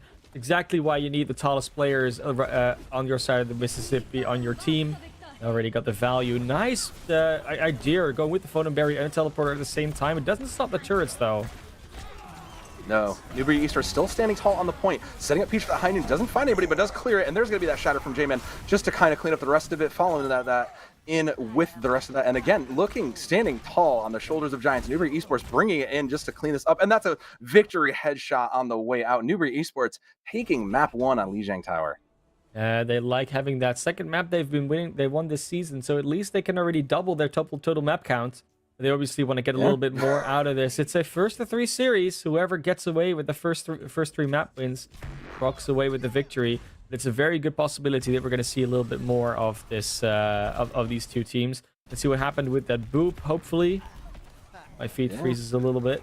My feed's a little It's unfortunate. You get to see it. We don't. But I'm sure it was marvelous. We see the aftermath. I can hear it. I say the aftermath alone was just a joy, and beautiful. If you live for those kinds of moments, and those are the kind of moments on a support role that you really come in. It's not you're not expected to clutch those things, but you are always excited in the chat to see that. And Newberry looks dominant here, right? They look really good. They're leading this Prairie Field. They only dropped a couple of fights really, and they've had good control of everything. Yeah, they've really been doing an amazing job of controlling the heroes that they are. They are actually adapting on the fly a lot. So like just picking a hero just to counter anything. And we see more of that adaptability so far coming out from them than we do from Arcadia. Doesn't mean that Arcadia cannot do it. It's just sometimes it takes a little bit more time to set up a strategy like that. And decisiveness on control is one of the most important traits to have. If you take too long to set something up, half your time's gone. They've already got 60% of the points. You're the round's kind of over. Looking at the next maps, though, they're not control. So that means there's a lot more opportunities for Arcadian Knights to set up strategies, to switch things up. You got the attack and the defense. And Hollywood is a very interesting map to go to because it's not often picked by teams, but every time you get it, you get something different. It's a very varying map in terms of what teams want to play, what they like to play, and even in meta compositions, it differs a lot. Yeah, there's a lot you can do, especially on this initial capture point, right? Some teams want to run that dive. They want to try to get control of that high ground. Some teams will try to rush straight into Cafe and push it right in. And who do you think is going to be the aggressor here? Because we've seen Newberry take this dominant win first. And with that kind of a lead and a roll, do you think they might continue to run this brawl that really they've shown great success with? I think they might. I do think that if you look at both these teams, their playstyle so far, Arcadia and Knights have been a little bit less, I wouldn't say decisive, but they are more reactive. And reaction can sometimes be a good thing. If a team like overextends their hand, if they're rushing too fast, if they leave openings, then you can really capitalize on that very well. It's something that teams like New York Excelsior are always very, very well known for. It's like the slingshot. You back up, sort of like draw them in, and then capitalize on their mistakes when they've overused cooldowns or overextended in some way. And it does seem that Arcadia is more inclined to play for that play style, but the just straight up rushing in, smack them apart style that Newberry is applying to them isn't really leaving them much time to spot these gaps, to spot these openings. So they might have to try and take more initiative. That being said, if you're playing on a map like Hollywood and even Numbani later, and just general non-control maps, there's always more set places where you can wait for your enemy to jump on them, to prowl on them, to prey on them in a lot of ways. And Hollywood, with both Cafe and Juice, has two very nice high grounds to work with. And when you get into streets and into the last area, into the movie studio, you also get a lot of places where you can set up those ambushes. So if Arcadia is more of that style, more of that waiting patient style, they could very much benefit from a different map type that Hollywood is. You're right. They looked good on that initial capture point, but looking at this, they are going to come back. They're going to run that kind of a more brawl comp, and I think that's like versus Newberry on this double shield, looking to control that really a forward aggressive hold. I like the look of this. Is they're just going to start firing in, just try and deny that entry, but that Sombra is going to be very important to cracking these shields open. You can see it. Latrick is looking, does go in for a hack, can't find it, but the brawl's already run up onto them, and that's going to be initially thrown in. That big anti-nade comes through though. J-Man going to crack that open, and just couldn't quite rush onto the double shield enough to really get it, and they're getting punished all the way back onto spawn. Larissa just firing her down from Depressus, and that'll be the last one. No stalls out, unfortunately, and that'll be back to spawn. It's really looking very similar to what you see having the team sometimes, where it's great that you run the Sombra, but the real thing about the Sombra is that you need to work around an off angle. If you just go straight up and try to hack something, you need anybody to block any damage coming in so the hack actually goes through. And the hack not going through was a pretty big deal in that fight.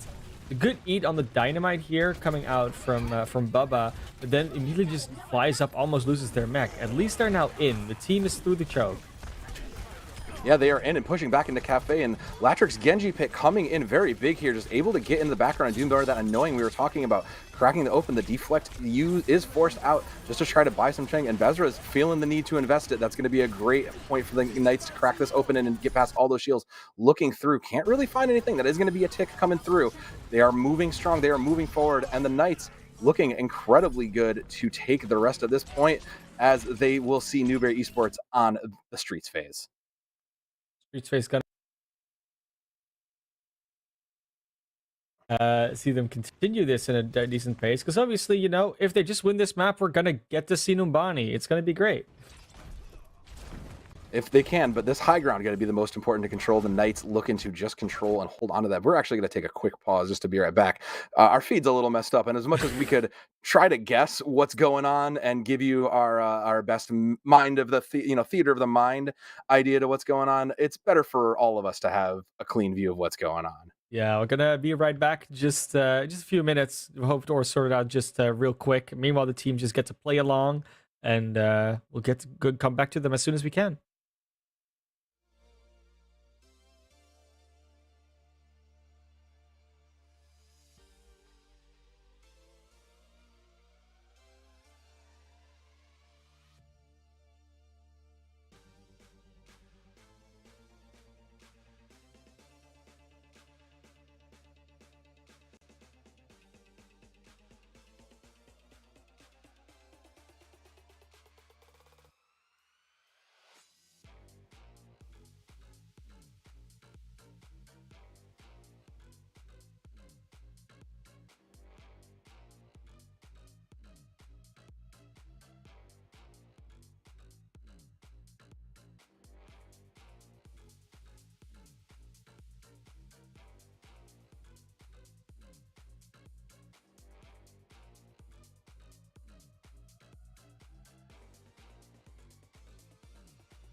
Welcome back, everyone. We've moved some tubes around and adjusted some pipes, and now we're getting to check in with both these teams. And it looks like for the side of Newberry Esports, they've got this back high ground contested pretty well over. Now with this big, interesting team comp we've got for Newberry Esports, but it's worked well for them. They've managed to hold this off on the Arcadia side of the Arcadian Knights as they are up 1-0 in this series. But Arcadia looking to contest this high ground while keeping this cart moving. They are going to move up and try to contest it, but that's going to be a quick push in.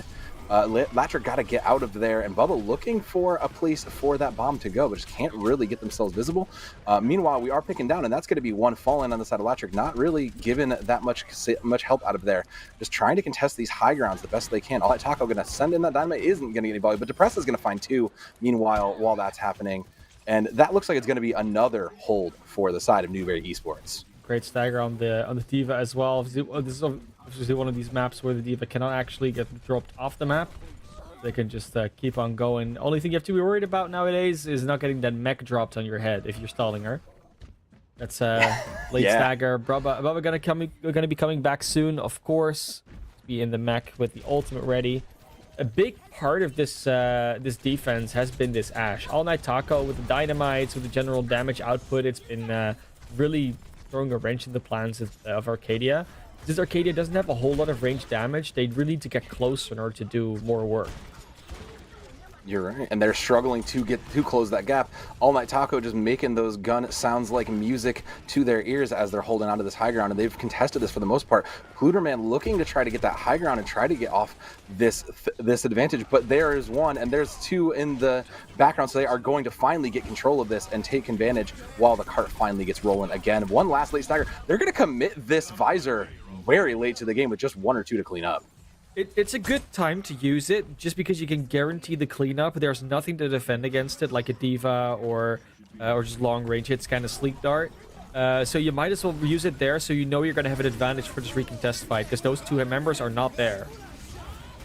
That's going to be a couple ultimates out that last minute. Goes out, depresses finds two, though, as there's less than a meter to get it the rest of the way. Angry Pilk going to find one with the nade, and Bob actually doing something out there with that electricity crackling, lighting up, and just stopping short. Half on the clock for the Arcadian Knights to keep this push alive. And that's one of those things that just should never happen. Like, you have a Reinhardt right there with a shield at the ready.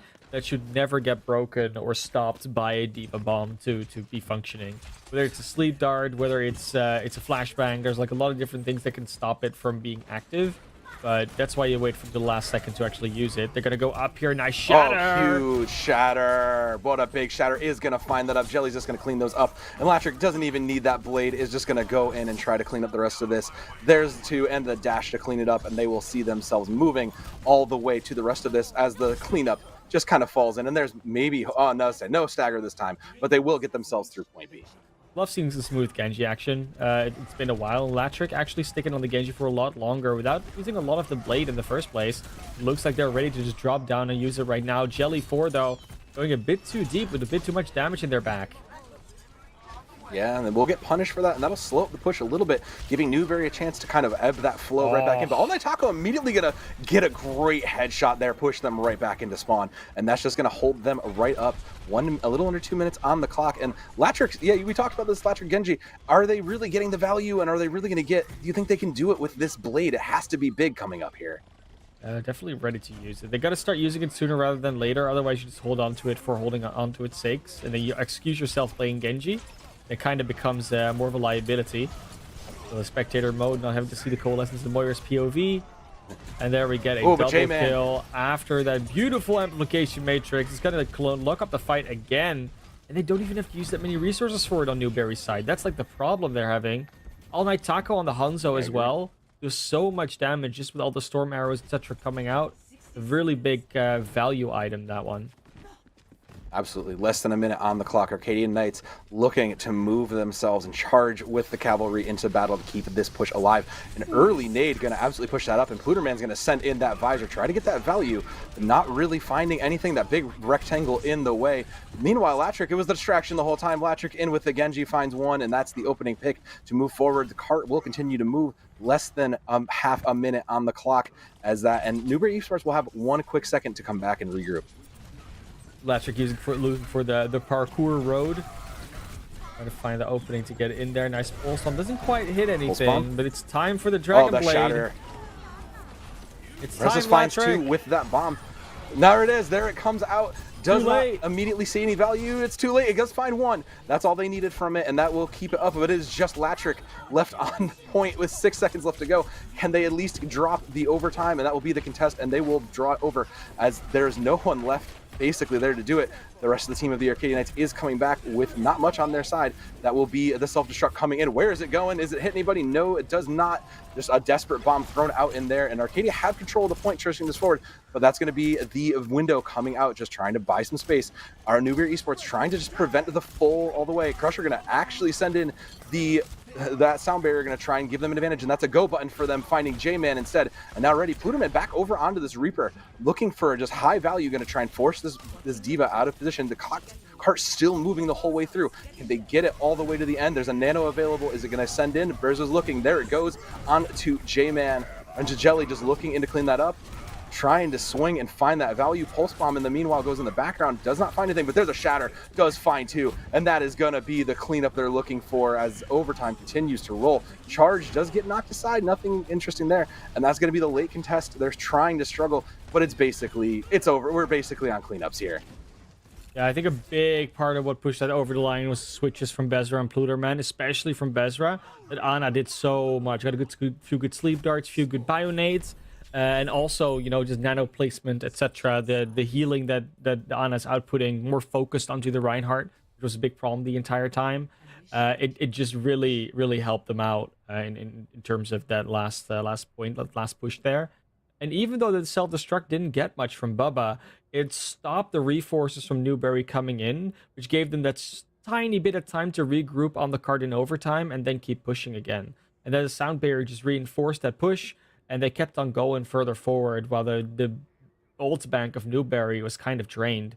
So it was perfect timing. They did have to get it in overtime, though, which might not have been necessary, but at least they got there. And that's already a pretty big deal in Hollywood. Yeah, they are riding their way all the way to the end, and that is better than not completing, because now, at a minimum, they have a win condition.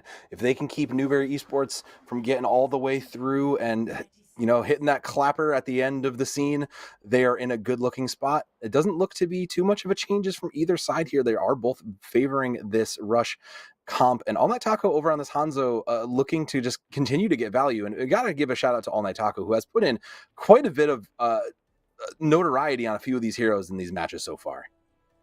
All Night Tacos, the one we're looking for. And honestly, I've had Mexican food today. I don't know if I'm gonna go for another All Night Taco, but at least this team is getting some value from it. Arcadia Knights now on the defense. They're also setting up on the Juice high ground. Very normal place to start holding, but they might just run back to Cafe fairly soon. They will probably look back when Bez were just hiding into that alleyway, just trying to keep themselves available. And that's going to be a quick aggress onto the point. Does not find anything there. Fire Strike comes through, keeping a lot of those plus signs out there. But an early pick on the Latrick is going to mean that those angles are falling, and it's starting to turn up blue already. They're struggling to hold on to this point as the numbers just fall. And J-Man going to eat the sleep dart, unfortunately, just to try to push that out. And it's just turning it blue for Newberry Esports, making it super quick, easy, one and done on this attack. Both teams fairly effective at quickly capping point A, a little bit faster on the side of Newberry, but B is really that place where we saw the hold come out from Arcadia, actually from Newberry. Let's see if Arcadia can duplicate that in some ways. Latrick on the Cassidy already on this high ground, so they're ready for it, but they don't have a lot of team members up in this high ground just yet. New elevating platform is quick, but it's not that quick. Not that quick. Just that Diva trying to protect the lone Cassidy. If they're trying to vie for this high ground and keep this going, but J-Man and Newberry Esports want to play aggressive. There is that window. There is that implication matrix. But Latrick again falling early has just been getting bullied, unfortunately, from Newberry Esports, and they're going to have to fall back and give up this space while the cart just continues to roll. J-Man just holding that high ground. They know that's too valuable to give up, and they are absolutely the directors of Hollywood right now. Besra going down early to All Night Taco before before Latrick even did. Latrick now going over to the Genji. Feels like they have more control to position across high grounds that way. And Question 99 already answering on their counterpart, but it's going back and forth and the shadows are out. The shatters are out, and that's going to be the cue for all the other ultimates, and that's going to be a visor from Peach looking to try to get some value, but is immediately forced out. And it's still a possible fight here. Both of the tanks still there, and they will hold out the best they can, but this is just a small step in the means as they move past what is arguably the toughest point to defend here. It is, but they don't have their full team there, and the respawns are super close here for Arcadia, so Arcadia are going to be able to get back really quickly. They do have to actually get out there if they want to stop this card from getting into the point, and I don't think they're going to make it. No, they mistimed it. They took the long route, and it wasn't enough. Unfortunate. Bubba out of mech still going to try and get back in. Self-destruct doesn't get anything from either Diva. Going to get Lactric dying to a boop, and there's the rest of Arcadia retreating already. 5 minutes 16 on the clock, and this might be a very quick affair. Oh, and we may see a big clock in the overtime here. You're absolutely right, but they are just giving up so much free space, and Newbie Esports looking dominant in this take of Hollywood. And there's an aggressive amplification matrix too, and that's going to be pushing that up. But Jelly's falling again so early, just giving them more of an option. And J-Man going to follow up with 3 of their own. This is already following the Newberry Esports play, and they are looking good to just walk this right down. Bluerman actually managed to get the presses, so that's at least one elimination that they're able to do. One less tank on the board could help them out a little bit. The main thing they need to do is put Jelly in a position where the entire team is fighting against the entire other team, and not just like a fraction of a fraction. Latrick going in with the Dragon Blade, just a sound barrier in the way, will not get much out of that. No, and that's going to be, unfortunately, the rest of that. Bezra looking just to keep the team alive, and they did manage to contest this. The card is still slowly rolling, but they are holding at this last-minute choke point, and that's going to be another visor from Peach looking, but there's an answer right there available for them, and they are continuing to push. As you can see, these Reinhardts still just locked in this frontal duel, trying to vie for control of this car to get someone in a position, and Jelly, it does have that, but that's going to be a window to shut them right out. Going for the sneak shatter, trying to get a value for it, nearly get it, and does manage to find it, and the Arcadian Knights finally find an opening to keep themselves strong. Arcadian Knights trying to put on a hold here for another 3 minutes 40. Realistically, for another 2 minutes 40, because then they'll actually be under a minute, and then Arcadia will also get another chance of attack. But, you know, you would like to just have them full held in the first place, so you don't have to go for those extra rounds. They're already one map down. They don't want to make it 2. No, they are Knights. It's not Eichenwald, but they are defending the castle. And All Night Taco looking to get some value. There's that Dragon Strike sent in to open that up. And Jelly's just going to counter and try to deny that space. That is going to find someone with the Shatter. And again, Pluderman trying to find value. Maybe pop that a little early. Doesn't quite find anybody. No one really home to get value on. And that's unfortunately going to be the end of it, as the Arcadian Knights managed to hold once again. Arcadian Knights on a streak now. Looking to put Newberry Esports on an equal map total. Besser with the Nano, Latrick almost with the Blade, Bubba with the Self-Destruct. They have some ultimates to work with, and not a whole lot on the other side, unless the presses. We've seen them get these multi-Self-Destructs plenty of times before. They're going to try and do it again. They're looking for it, and that's going to be a self-destruct on both sides. Let's see if any value is found. But no, Bezra does fall to the 1, and that is immediate, as Latrick will fall again, and this is the opening Newberry Esports is looking for. They will go in hard. Jelly looking for that charge, trying to find anybody, didn't get punished though, is looking to try to just move this and try to hold themselves the best they can, swinging for their lives, but no one is able to stop Newberry Esports. That is going to be there, and no one to touch with 2 minutes on the clock, a little over 2. I'm so fascinated with how every single time, because this was a fairly open and I would almost say telegraphed self-destruct that came out from Newberry. I just wonder how it happens that Arcadia keeps dying. At least some people die to that self-destruct every time. Yeah, like if Bezra lives there and is able to give Latrick the nano, which it really looked like Latrick was waiting for, then it might be a very different fight. You need to get a nano boost out of there. There's no sound barrier on the other side. It's the perfect opportunity to stop that fight in its tracks. But unfortunately, they couldn't really get that off. Yeah. Latrick has been looking like a linchpin for this Arcadian Knights team. When Latrick is good and is hitting these shots with the Cassidy or is getting picks with the Genji, they are looking very good. But when they fall early, when those small errors getting punished for the side of the Knights, and when those happen, the rest of the team just can't necessarily pick it up. But on both sides, it's kind of been a little bit of, one mistake snowballs everything, right? Yeah, and they've been really good at capitalizing on each other's mistakes.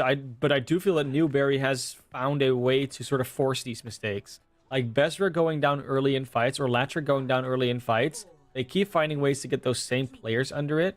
And that's not just Bezra and Latcher making mistakes. That's a lot of that is Newberry actually forcing those mistakes by rushing certain positions early, by attacking from a certain angle that makes the support rotate in a different way.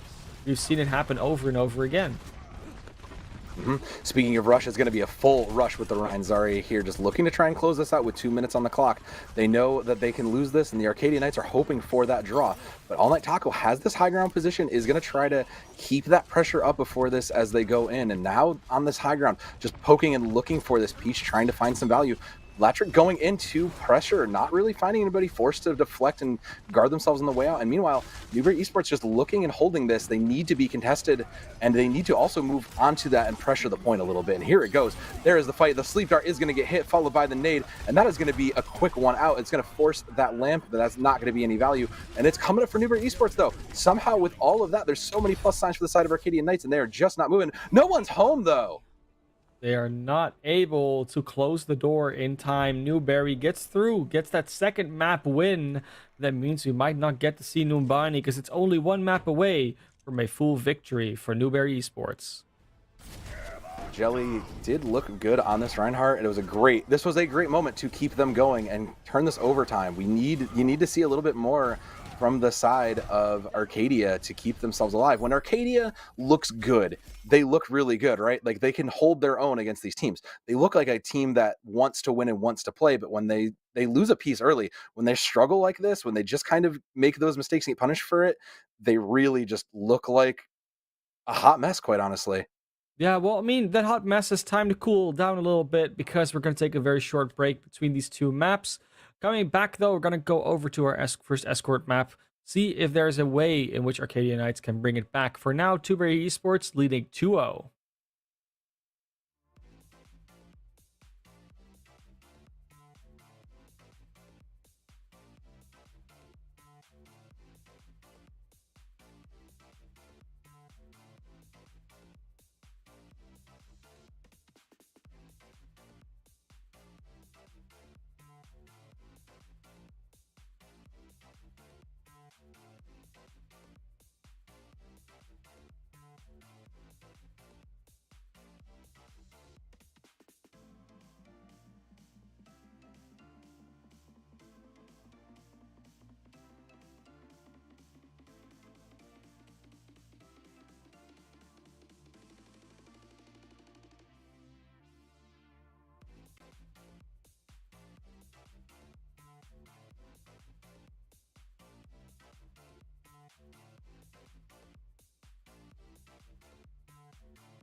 Welcome back, everyone. We are here for the Arcadia Knights of Arcadia University, taking on Newberry Esports at Newberry College. And Newberry right now up 2-0 in the lead going into map 3. And it hasn't been, this hasn't been like a dominant play here as we go to Junkertown. It's just looked, there's been moments of shine from both of these teams. And as we go to Junkertown, I think those moments can shine because this is an odd map. I think this isn't necessarily what you're screaming all the time. No, I think a lot of this is gonna come down to a lot more to finding openings as DPS rather than just coming down to like those core 6-on-6 tank battles.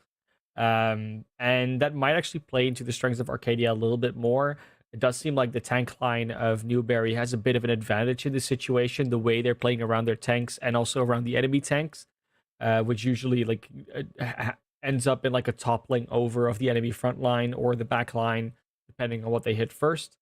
And if you are going to a map like Junkertown, where like flank routes and more like skirmish styles, especially on point A, are a little bit more common, there's a lot more opportunity for Newberry and Arcadia to have a very different dynamic on this map. I think you're absolutely right. And now I'm thinking about this because Newbie Esports is looking to close us out with a perfect 3-0, move themselves, get themselves the first win for themselves. If you're the Knights and the coaching on their side, what do you think you need to suggest? How does Arcadia turn this back around and keep themselves in the game to get us to that very important map 4 that we both want to see?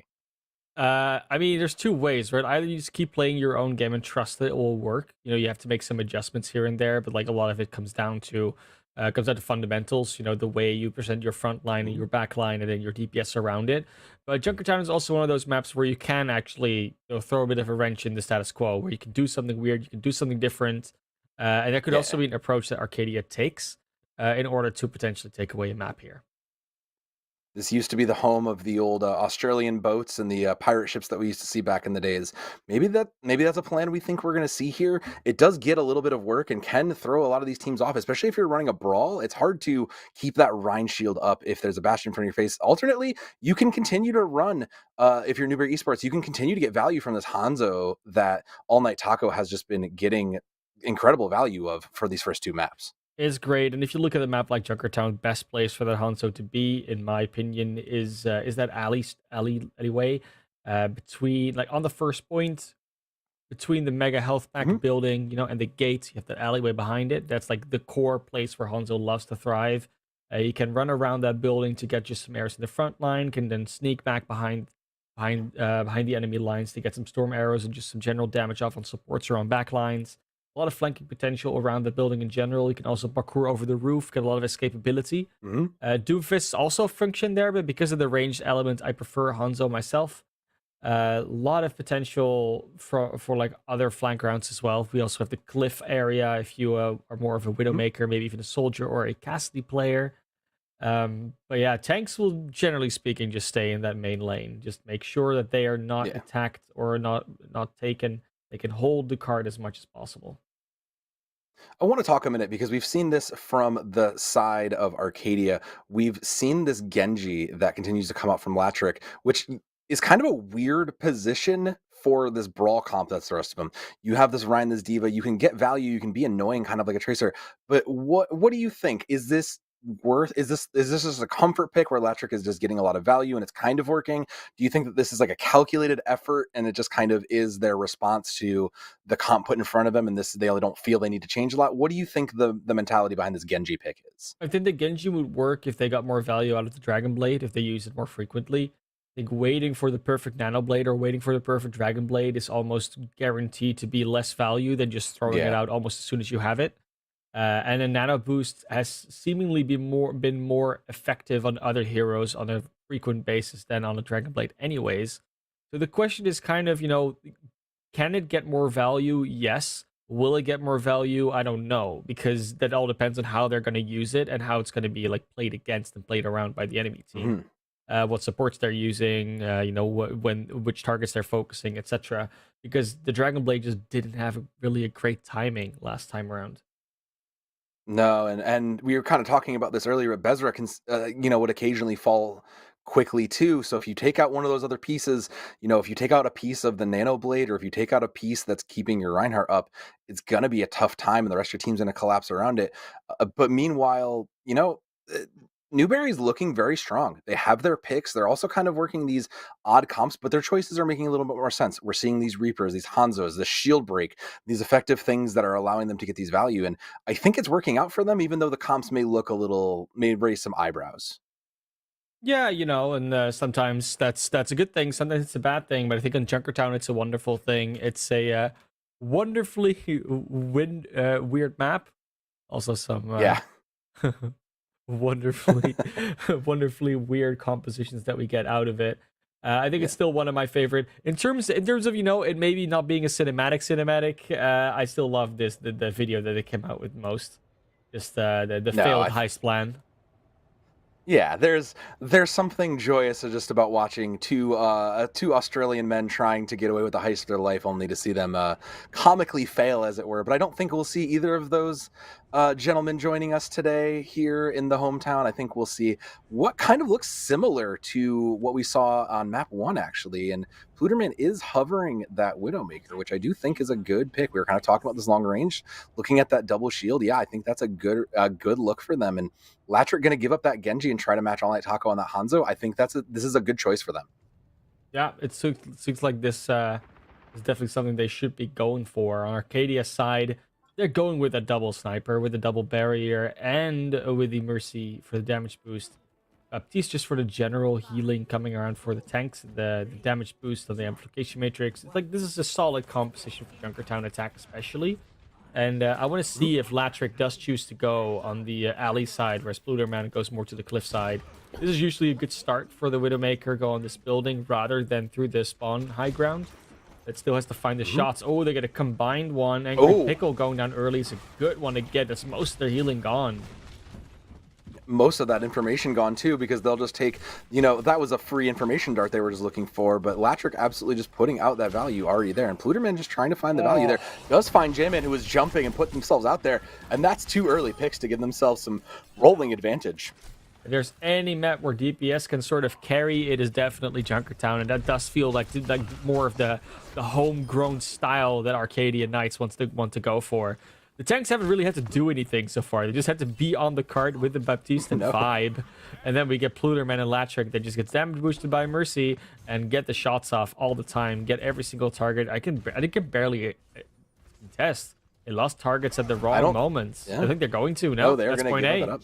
5:24. No, they are going to give that back up. Yeah, 5:24 on the clock. They're going to give that up and just decide we'll hold this back high ground. We'll that was a mistake. We misplayed something. Peach making a swap also. Still kind of running this hybrid kind of a brawl comp. They are going to try to contest early here while just taking those shots over, and the cart's going to continue to roll. It's going to be Dragons out, not finding anybody, but is going to pressure that a little bit as this cart rounds the corner, still controlling these high grounds, trying to find value. Halt comes in, does find one, but isn't able to capitalize on it. There's nothing there for it. And meanwhile, the shots just continue to fire in. Jelly just continuing to look and create this pressure on Orisa, just looking to get that high ground contested, but they're struggling to do that. Meanwhile, there is trades coming out on either side, trying to find to do that. That will be a lamp force out that coming out, but J-Man will continue to make the pressure, and finally, Newberry Esports will look to put their foot down and make this hold. They're trading back and forth. Eventually, it will be Newberry winning out, but the biggest thing that Newberry has to keep doing is hold this high ground. It denies so much space that Latrick and Pluderman want to work with, and you're going to see Jelly swap over, Pluderman swap over, Bezra swap over, Crusher swap over. Like they are basically going with an entirely new comp for the Streets phase because they don't trust that they can take the high ground otherwise or get value out of their DPS. Oh, that early shatter catches one, and that's just immediately taking out the rest of it. That's a team fight one on a Earth Shatter alone and giving themselves time to set up. All Night Taco just kept looking for any of those last stragglers, just trying to buy that up. And there's a couple DPS ultimates coming up the side of Newberry Esports, just getting a cheeky peek. Almost gets their head taken off on that, but is gonna get out to look to contest this early. But that's a stagger onto the Diva. Even more switches coming out now. Crusher and Bezra going back. See Jelly go back to the Reinhardt. This is very indecisive, but it does seem like they want to stick on this particular thing, especially with Bubba going over to the Sigma, still having that double barrier going on. Now we're going to wait for All Night Taco to potentially throw out this Dragon Strike. This would be a perfect place to do it if the team comes through there. if they can find that information and get that value. Arcadian Knights just in a kerfuffle trying to get some value and trying to figure out what they need to do to crack open this brawl comp, and they're going to try to throw some dragons at it and see if that can get it. That will force them off the high ground that they were looking to control there, but Latrick will die, fall early there, so that will be one down, and that is a key piece for the Arcadian Knights down already as they try to continue pushing this cart. And there's the dragons on the way out. They're stuck in there. The dragons are stuck with them, and that is going to be cleaning that up. Yeah, noodles can be very dangerous sometimes, especially these ones coming out of the Hanzo bow. Arcadian Knights looking for something, but because they've kept switching heroes, they just have no ults to work with. Bluterman will have attack visor, Crusher will have a amplification matrix, but that's kind of all they got. And fighting against what they got on the other side, it's not enough. It just doesn't look like it's enough. And Latrick again going over to the Genji. No, again, they're trying to find whatever they thought could work. They had some success with this comp similarly, and that's going to be the early amplification matrix to pop that out, and that's going to be a counter self-destruct to come in. It is not going to find the value, but that is going to turn up for Newberry Esports again, who just continues to reign from this high ground, and Arcadian Knights just look like they don't know which way to look. And again, All Night Taco just getting that sneaky peek from the top, absolutely looking phenomenal on this Hanzo for these last two maps. Arcadian Knights just don't know which way to look here. Yeah, they keep trying the same route, like up the stairs, trying to get something going, but they might want to try either find a different route of approach. They want to try and find, because, you know, swapping heroes is clearly not working for them because they're ruining their ult economy over and over again. Got to find another way of doing this, and getting a different approach, trying to get a ranged pick. Like, there's a few different things you can try and do. They're not going to try to do the actual full thing, do a full underground rotation. Which obviously they're going to be aware of, but just because they're aware of it doesn't mean they can stop it. But they're going to have a much better time at that when Besra goes down early. Oh, Shatter does come down though, and that is going to be Pluterman finally getting that long-awaited visor out, and that is going to be some sort of follow-up, but is not immediately found. And All Night Taco comes up huge with those arrows to kind of keep this alive, and it's just going to be cleaning up. And again, the Arcadian Knights with just a minute on the clock trying to struggle to get this. Finally, they'll get a little payload moving as the Newberry Esports will give up some space, but only for a brief moment, a respite, if you will, just to keep this going with less than a minute on clock. Yeah, that was all about that sound barrier. Angry Pickle getting that sound barrier off with the tech visor was raging. Otherwise, like, at least 2 or 3 heroes would have gone down very quickly. And unfortunately, now they're going to have to try and go again. I mean, they do have a few tools in the box now, especially the Nano Blade, but it's got to work this time. It's got to get some value, and Peach cannot shut it down with the tech visor.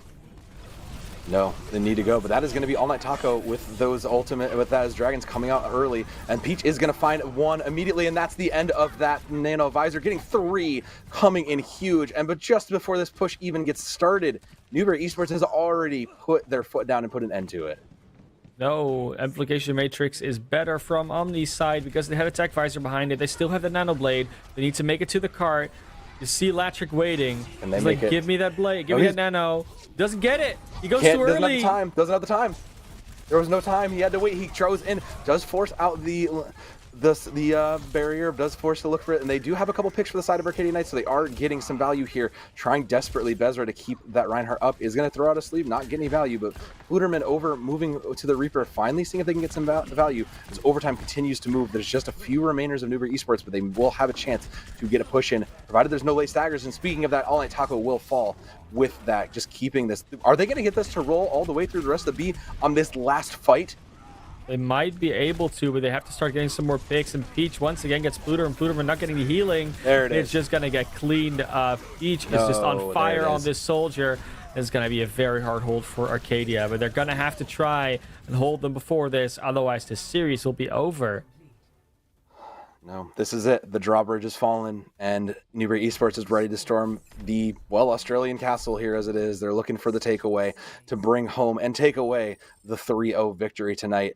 And Arcadian Knights are on the back foot. Do you think they finally have what they're looking for in their comps? Do they think they've finally settled on what they need to put Newberry, to slow down this juggernaut of Newberry Esports right now? They had it on the attack on first, and then as soon as that high ground was gone, they couldn't find a way of really contesting it. And it's not so much of a compositional issue as just a coordination issue of, like, trying to figure out the right way to attack this. That has usually not even much to do with the heroes, because when they swapped heroes, they just denied Newberry the opportunity to use their ultimates because they didn't need to. they were on even playing ground, and they had the high ground, so they were fine not using maybe 1 or 2 ultimates. So now going back to this double sniper with the Orisa Sigma seems like a very normal strategy, because that was what was working, and now you're going to be in a position in an environment where that will work. They have to hold on first for as long as possible to give themselves the best chance.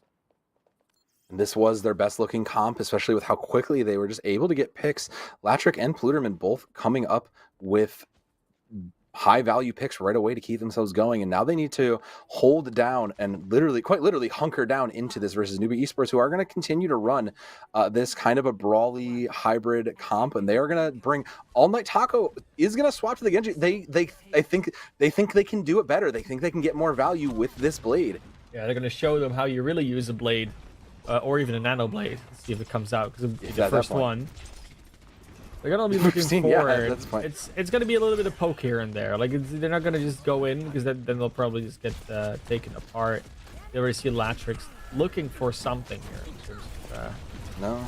a little bit of value. Trying to find a pick is going to only find that Diva, no, just is going to find that, nope, and the Diva Depress is just going to try and keep and control that space, is going to try and get Latrick out of there, but Bezra is there looking to keep them alive and safe with already 80% onto these dragons. That's exactly what you need if you're Latrick to try and put this down. It is going to, speaking of that, exactly what you need, you are going to find All Night Taco, and that is going to be the rest of the brawl coming in, though, trying to take that space as they continue to push this cart slowly but surely.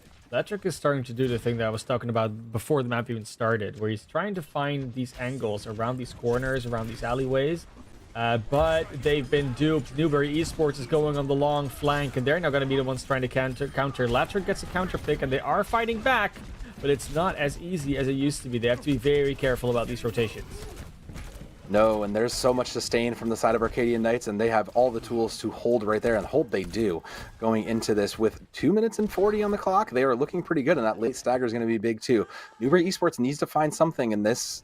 You know, we're giving up the Nano Blade. All right, we're back. All Night Tacos is done. They're playing for reals this time, and Omni does have this Nano that's going to have to be big for Newbury Esports to crack this open. I think the theory is that if they're quick enough, they can just give J-Man the Nano and just crush into the enemy team, because Jelly and Bubba won't be able to deal with it. But I don't know if they're going to be so lucky. I think maybe too many heroes will be taken down before anything else. All Night Taco almost gets Latrick, but there will still be a resurrection. Let's not forget that. Yeah, that's still available, and that's 2 ultimates for the side of Arcadian Knights. Just looking, now they have walls. They can see everything. Oh, yeah. There's the easy pick on All Night Taco. Set him up, knock him down just like that. And that is going to be an easy pick. But Peach absolutely coming alive with that visor, getting the Nano Visor to put this into shape. And try and burn this, but only finds those barriers in the way. Can they get anything? They will not, but the rest of the team will clean it up for them. And that's going to be the rest of Point A falling for Newbury Esports. Just a little under a half. They're going to commit the Dragons too. They think they can make something work here, the Arcadian Knights. They think they can they try to get something out of it, and or maybe there's a change coming in. Maybe there was just to get rid of it. Who knows what was going on there? Yeah, it was like maybe I can use it. Maybe I'll get something from it. Even if you don't, like, I don't think he's going to get much more value than that anyways. Maybe he would have on B. I don't know. Anyways, they're going to now try and defend this point. Point B, they got the high ground set up. It's the further high ground, though. They wanted to obviously be a little bit further forward, but they died too late for that. We're going to have the tanks up here already. Shields being taken down, being broken. They've both got their ultimates, and these are some high impact ultimates, especially that Graphitic Flux. If they do it quickly, there's no sound barrier. Flux, yeah, there it is. No there sound it is. barrier There's for one Angry. to Angry Pickle, and there's the follow-up with the rest of the way. Latrick is getting kind of forced out, but does manage to find one. But that is the Arcadian Knights setting their foot down and using those ultimates exactly like you said, just to kind of hold this down. 3 minutes on the clock, looking to keep this. And they're looking good here with this double shield comp. This is where they should have been the whole time. Yeah, and especially, you know, because that sound barrier wasn't ready. Like, they had to use it early, and if they were ult-tracking correctly, then they knew Angry Pickle wouldn't have had it yet. And now they're going to be looking to hold even longer, but it is going to be a very tough one. As soon as they lose one fight, they're kind of already in danger of losing the map. No, and that's a supercharger down, but Latrick again falling early, unable to keep that as the Hanzo Dragons do come out. Looking to get that Bezra, just trying to get value in, maybe try to get a res off, trying to keep the team up, but can't really get themselves into a position. There's too much fire. Is going to commit to that Valkyrie in and just try to keep the team alive. Is going to finally find some picks, but Newbury Esports coming up on top here. Press is really coming alive with 3, including taking that Sigma out.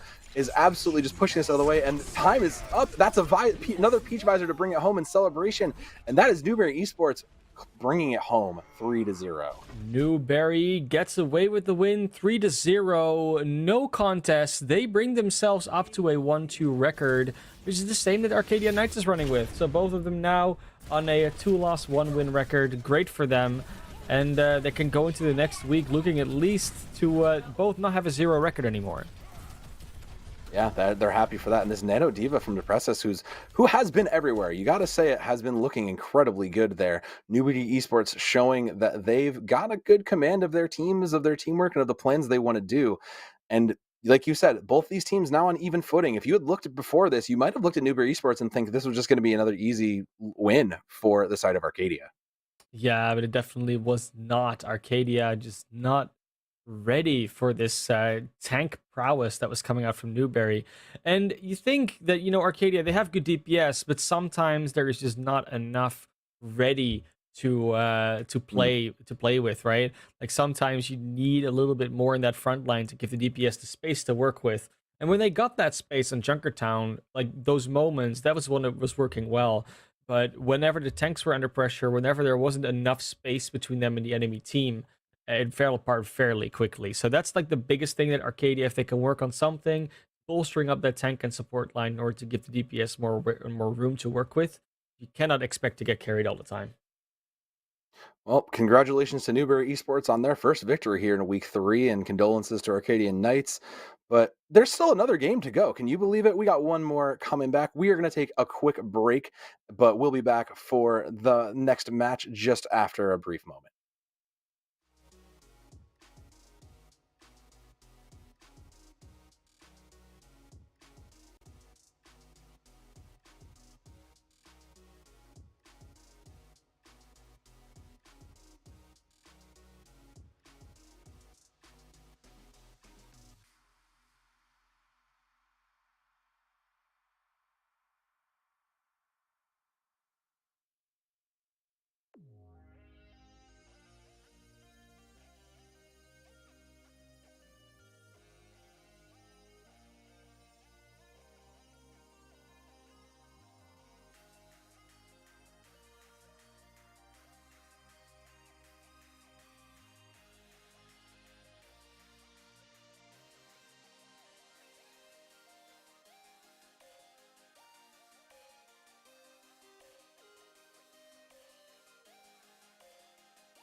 Hello, everyone. Welcome back to NECC. We're now back here with another That's game back tonight. up. It's the last one, but it's going to be a beautiful one. We've got Co Esports going up against the Lincoln Christian University. Both Navigator Cyan League players, of course, coming back in here for another game of Overwatch. Both teams so far have had very, very different results. Lincoln coming in with a 2-0 lost record. They did have a very close one against the Grays Harbor Chokers last week. And then we have Co College, who hasn't even dropped a map just yet. Actually, that's incorrect. They've won a 3-0 and they've lost a 3-0. So it's very interesting to see how they're going to be doing today. Lincoln, of these two teams, had a better one against the Gray Harbor Chokers, but me and Sov are going to be leading you through this next one. Well, we've got at least 3 and potentially even 6 maps lined up for you. Starting once again with Control on Lijiang, then going over to Hybrid in Hollywood. Escort is once again going to be Junkertown, and maybe we'll get to see Numbani, Busan, and even Gibraltar later. So I think you're finally back with us. How are you looking forward to this one? I am looking forward to this one. Kind of like you said, I'm hoping to see maps 4, 5, and 6. Yeah, it's good to be here. You know, the internet, such a weird thing, as it were. But you know, it's these two teams are both looking equally as good of spots as opposed to my internet, which is absolutely atrocious right now. So let's take a look at these teams, shall we? Because we've got some good players coming in here, and you can see it on the side of we have Joker, Bomberman, we have Immortal Elf, we have Aninance. I think I pronounced that wrong. Sassy Jesus and Anniance. Sorry, Anniance. It's hard to look at it and see that. And X Creed. A lot of fresh players on here. A lot of freshmen, quite literally. Yeah, this is their first varsity year as well, so not too surprising. On the other side, though, we have the Lincoln Christian University, the Lions coming in here, Epic Slasher, Master Yi, GTD James, J6, Golden Pants, and Money Matt. 55, probably for the amount of money they have, which is 55, for whatever unit you want to go for. And interesting thing about Co College as well is they have a very varying lineup in terms of skill level. I mean, they have Joker coming in as like a very strong DPS player, used to actually playing in a Korean Open Contenders roster. Been doing very well in that sense. And then on the other side, they've also got players who are a little bit lower on the SR level. So it's a nice mix that eventually ends up to roughly being in this conference. But Co College, first year varsity, looking forward to getting some more players in next year and just continue on with their esports streak. Very large amount of teams they have in different esports at the moment, so a good bright future for them.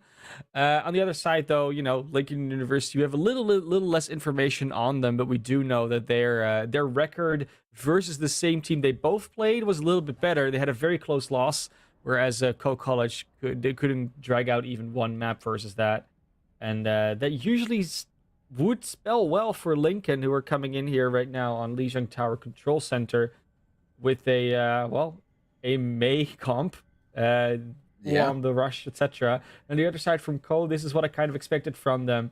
Reinhardt Orisa, May Reaper, and then a Lucio and a Moira. So a lot of close range brawl potential with a lot of speed behind it. Yeah, it's very interesting because Creed will give Sassy over there the chance to kind of swing a little bit more when there's a shield down that they can dance around, kind of similar to how you play a Winston. But Lincoln Christian will get there first and be a little faster. And that's going to be the early Maywall just to buy space to align the fight where they want it. And Sassy is just going to set themselves up. That is down, but they will take a Doomfist punch. And Epic Slasher is looking, just trying to buy that time and space, going to try and get themselves in there, going in, charging up. Does manage to find something, but not anything big. A charge going to come out. Master Yi going to open up the fight, but the pick back immediately as the Reinhardts begin to swing, and it starts to come up all red for Lincoln Christian University, bringing the hammer and bringing the heat to this now freshly opened point. A lot of good uses from the May utility coming out from Joker, but not enough to really do damage and slow down the enemy team enough. Eventually, there was too much overwhelming strength coming in. And with that Doomfist being so overwhelming, it does look like Joker wants to just go over to the Cassidy to have a little bit more control and a little bit more consistent damage output, more targeted damage output in that matter. Yeah, taking that long rotate around up to the high ground, gonna try and pressure in and try to get quite literally get the drop onto him, and there goes that. And that will be the fan flash down. Doesn't find the pick onto Money, but does manage to get in there, and that is the Doomfist going in to just to try to buy a little bit of space as they looking just firing in, trying to see through everything. But the Moira goes down with Coalescence out and unfortunately does not get any value, and Lincoln Christian University coming out on top once again. Looks to be College having to fight back from a little bit from the back foot, but with some ult charge coming in, it might be a good time for them to start winning some fights, especially that sound barrier can be huge for their sustain, which they've been lacking. And that is the main tank down already as they are pushing in, but there's picks back, and that will be the Doomfist ultimate thrown in there, just slapping down, going in. Epic Slasher going in, trying to find somebody to close out another pick. Meanwhile, Bomberman is going to go find one off screen, and that is going to be something that keeps him going. But Lincoln Christian University still in firm control of this point with almost 80% on the clock, and that's going to be Rally to bring that in addition to the Deadeye. That is all the ultimates coming out for College, trying to make something happen, does find two, and that is going to crack it open for them as they continue to clean this up. Immortal Elf going to get themselves in the kill feed to clean one up, and it was a hefty cost, but they managed to flip the point. Sometimes you just got to invest some ultimates to get the value out of it. Now all they have to do is try and hold with not as many resources, but that Deadeye can sometimes stop a team dead in their tracks, have them hide where they want to attack, have them take a reposition when they don't want to. That Grav is what we're looking for, though. The Gravitic Flux that usually at least guarantees you like 1 or 2 kills. And they're looking, Jaskins goes in for it and does find one, but that is going to be the counter Deadeye to find a 4 out of that, and Joker coming up on top, the person we were keeping an eye out for, this former Korean Open Division player, absolutely coming alive for College and keeping them with point control. Joker, the hero they need and they definitely deserved in that particular fight. Now we're going to come in with a Blizzard for money, Matt. Another big ultimate. I myself love using that ultimate on the Mei. And Golden Pants could just shower them with the Coalescence afterwards. But Joker already counters the Doomfist early. That is one pick, and there is that. The Blizzard not really getting anybody as College continues to find value, and no one managed to get frozen there, so that is going to keep it open, and Sassy Jesus will fall on the side of College, but with no one to back up and follow those kills, this continues to be going in the way of Cole. They are taking it ever closer towards that full control at a 60%. 70%. It was a very chaotic engage, and you really feel like they're going to follow up on this Doomfist. The Doomfist consistently countered by Joker now at this stage. It went a little bit wrong the first fight they had the Cassidy switch. It's been going very well ever since. Yeah, and that's going to be a couple in there. Still putting faith into Epic Slasher, though. I think they can get the value. You can see him looking. He does manage to find the Cassidy, but gets stunned out of that, and it is going to be a tough fight. The Coalescence is come out. Golden Pants trying to apply pressure to those shields. Meanwhile, the Reaper Bomberman doesn't find anything in there, but Joker coming alive on 2 and continuing to clean this up. Meanwhile, it will go back to Lincoln Christian University, who have managed to claim the point just in the nick of time, in the nick of overtime at that. The constant following of the Cassidy by the Doomfist is just hilarious to see. It's just like, gotta get him at some point. Doesn't eventually do it, but they still haven't cleaned up this objective, and the respawns are starting to flood in. This could actually still run into Ko's favor, but I think with this cleanup, they gotta just reset. Will be one more fight, though. 89%, they can come back, and they are still throwing bodies onto the point. They might have done better with a soft reset, but they're still going to be able to try and make it here. Have the sound barrier closed. It's going to provide some extra sustain. It would be a great tool for them. But the aggression coming out to defend this is really big. That was a Shatter coming out meanwhile, but Master Yi coming in with that charge. And there is going to be a touch, and there is going to be some annoyance from 2 on the point that will force a rally. And Epic Slasher finally going to find a pick. Meanwhile, looking with those charged up fists, and the rally from Lincoln Christian University will lead the way back into clean. And Slasher gets 2 with that last punch. Finally managing to come alive versus all that diversity when there's no Cassidy in their way. They finally managed to bring it home and capture this point. Nothing Joker can do there. Good target focus coming out from Lincoln, cleaning up the point with a very composed fashion. And that's going to be the first round, at least, going to Lincoln. But it was very close. And with the right adjustments here and there, they can just be a round back in the favor of Co. Especially when you get that start off good. I mean, they had a little bit of trouble starting up, especially against that Doomfist with a few other plays. But now that Joker is found his nemesis, found the way that he's going to go after, probably going to see a little bit more of that. They're going to potentially go with a Symmetra strat, but I think that's just to get out of spawn quickly. Although it can sometimes set up some fun strategies here on the point itself. Just teleporting over the cliff, making sure that you're actually getting to the point first, and then just setting up shop there, which with their composition is a very good thing to do. Getting to this crucial point before the other team is so important, and that will enable them to do that. But they are, in fact, not going to. They are taking the long way around. It looks like they didn't see the teleporter being a use there, so they are going to try to take from this white room. Preston, they've captured half of the point, and they're just going to push that as those Symmetra beams from Joker just pile in the damage. Meanwhile, Slasher just knows they can't do anything about that, and they're just going to get themselves out of dodge and hopefully try to get themselves alive for a retake here. That is a dive coming in, and that is 6 on the point for Co College as they continue to press in. And meanwhile, Joker's just going uncontested on the Symmetra, just absolutely having free reign over the damage he puts out. Yeah, and whether that was the intended use of the Symmetra or not, it definitely helps a lot when you try and play against the Doomfist a lot of the time. Because all Doomfist wants to do is be fast, uncatchable, and just very impactful with the short moments that he's actually standing still, aka when he uses some of these abilities. And when those Symmetra turrets are in the way, you slow the Doomfist down so much that all that value kind of goes away. The entire team can focus them. The teleporter is now in play. It can actually be utilized when they want to. And that's going to be this wholesale poke comp coming in from Lincoln Christian. Anniance coming in, bringing in that Coalescence, not really securing any kills, but putting up pressure out there. Meanwhile, Joker has just been absolutely running amok again until finally being taken out by Epic Slasher, the known nemesis there. Gonna maintain control of this from Co College, and perhaps Lincoln Christian just committed a little too early into this, but they're going to commit both of those defensive ults. They want this point, and they want to make sure they hold this and close and keep themselves alive in this. Yeah, now they're not going to have it for Money Matt's Techvisor, though. He's waiting to use it. You can see that they want to be in a position. Go down first, though. They're going to have to come back and try later. And at this stage, even with the minefield out, there doesn't look to be a lot of hope for Lincoln to really try and retake this point. They're kind of throwing resources at a wall without anything really sticking. And they're going to have to try again. They got to really have to regroup because they're missing too many members at this stage.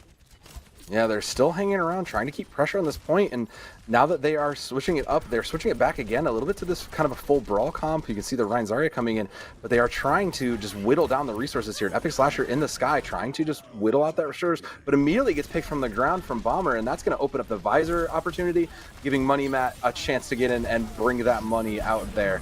Meanwhile, there is still absolute chaos on this point, but that Supercharger is not going to get any value, meanwhile. Bomberman has difference to say to that to me, apparently, but, you know, they're still fighting for it, and they retain control. Is there anybody to touch it? I think there's no others. Finally, a contest very late to the point. It's just the Lucio on point. Immortal Elf is going to find Slasher out there, and that is it. They keep themselves alive. Code College bringing it 1-1. That Death Blossom really just cleaned that up, closed it out. It was too much coming in. 3 kills from the Reaper, 2 from Death Blossom, and 1 neutral.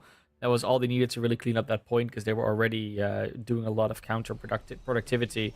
It was working decently for Lincoln. They were basically draining all the resources for then the Tech Visor to get some value, and even when the Tech Visor didn't, then they truly had drained everything in terms of shields, and a high charge Zarya could just beam through. And that was a fairly good good strategy, but they just came up with it and practiced it a little late. There wasn't a lot of value they could get out of it because it was all neutral, all vanilla, no ultimates really coming in. And then Ko was just in a very much dominant position in terms of resource economy and positioning. And just everything they had going for them. We'll see if that's going to change on this point when both teams running out with the Symmetra. Who's going to get the first teleporter? It looks to be Ko, and they get out first, but it's a very close double.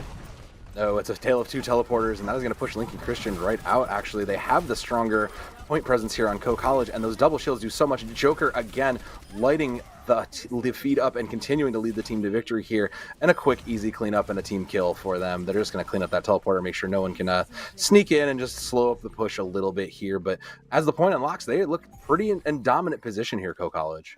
Yeah, and we always say that, you know, Overwatch is a game where it's very hard to have one player truly, like, carry a team.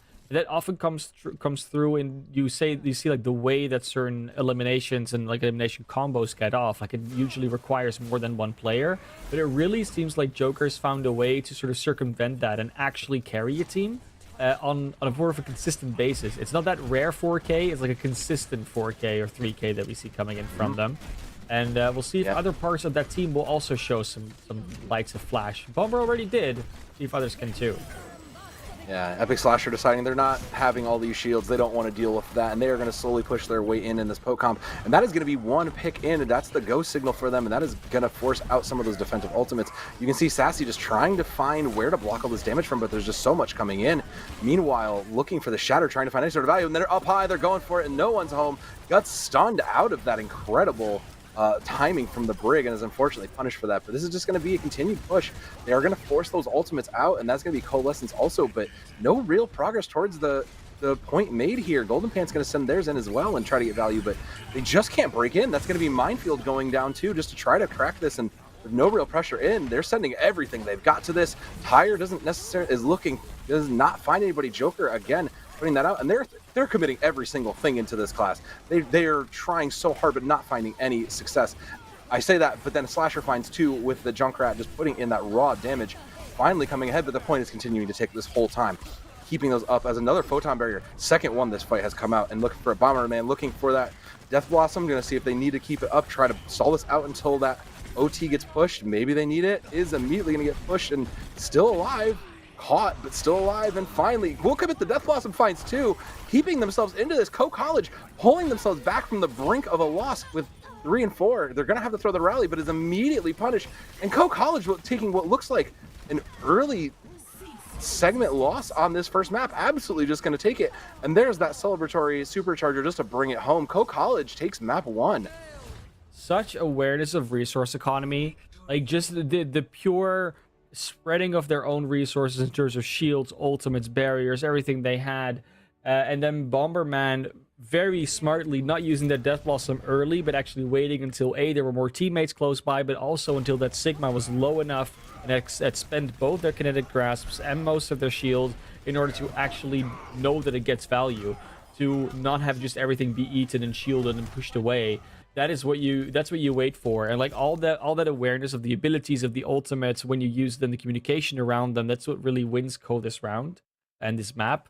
And if they keep that up, if the ult economy and the ability and resource management that they are using keeps up at this level, then it's very hard to see Lincoln have a way back into this match. Yeah, and you were talking about the resources, the ability to look and put those resources where you need them. And this is kind of a unique comp, right? This double shield, kind of a brawly comp. It wants to set itself up to position that and kind of put themselves in a spot. And it does well to enable Joker on this sim. I'm very curious to see what happens though when we step away as we go to map 2 though, because you could continue to run this sim with this double shield, but I don't know that we can really, like, do you expect to think they're going to keep doing that? Joker has to go to something else here.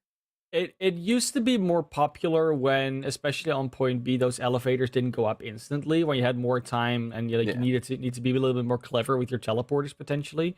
But nowadays there isn't a huge argument for it.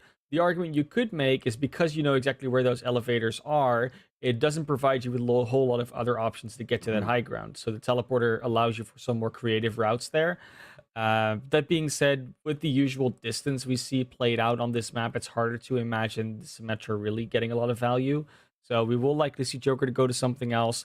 But even if it's like an Ashe, which works really well on this map, or something like more ranged DPS, like we saw the Cassidy work really well for them, I don't think we're going to have to be that worried about Joker's performance. I think we're more going to have to look at the DPS and just the team on the other side, Lincoln. Like, where can they improve? Yeah. And I think yeah, go ahead. I would say, speaking of them, we saw a couple different takes from them. We saw this Junkrat come out. We saw some of these other interesting picks. And I think they had the right ideas looking for that Lincoln Christian. And do you think they've kind of got the answer to this team? There's so many shields. There's so much to burn down. Do you think these picks like the Junkrat will stick as we move to Hollywood, where you can kind of get this range, where there's this Ashe, you can kind of lob these rounds in? Do you think something like that Junkrat will stick versus this double shield?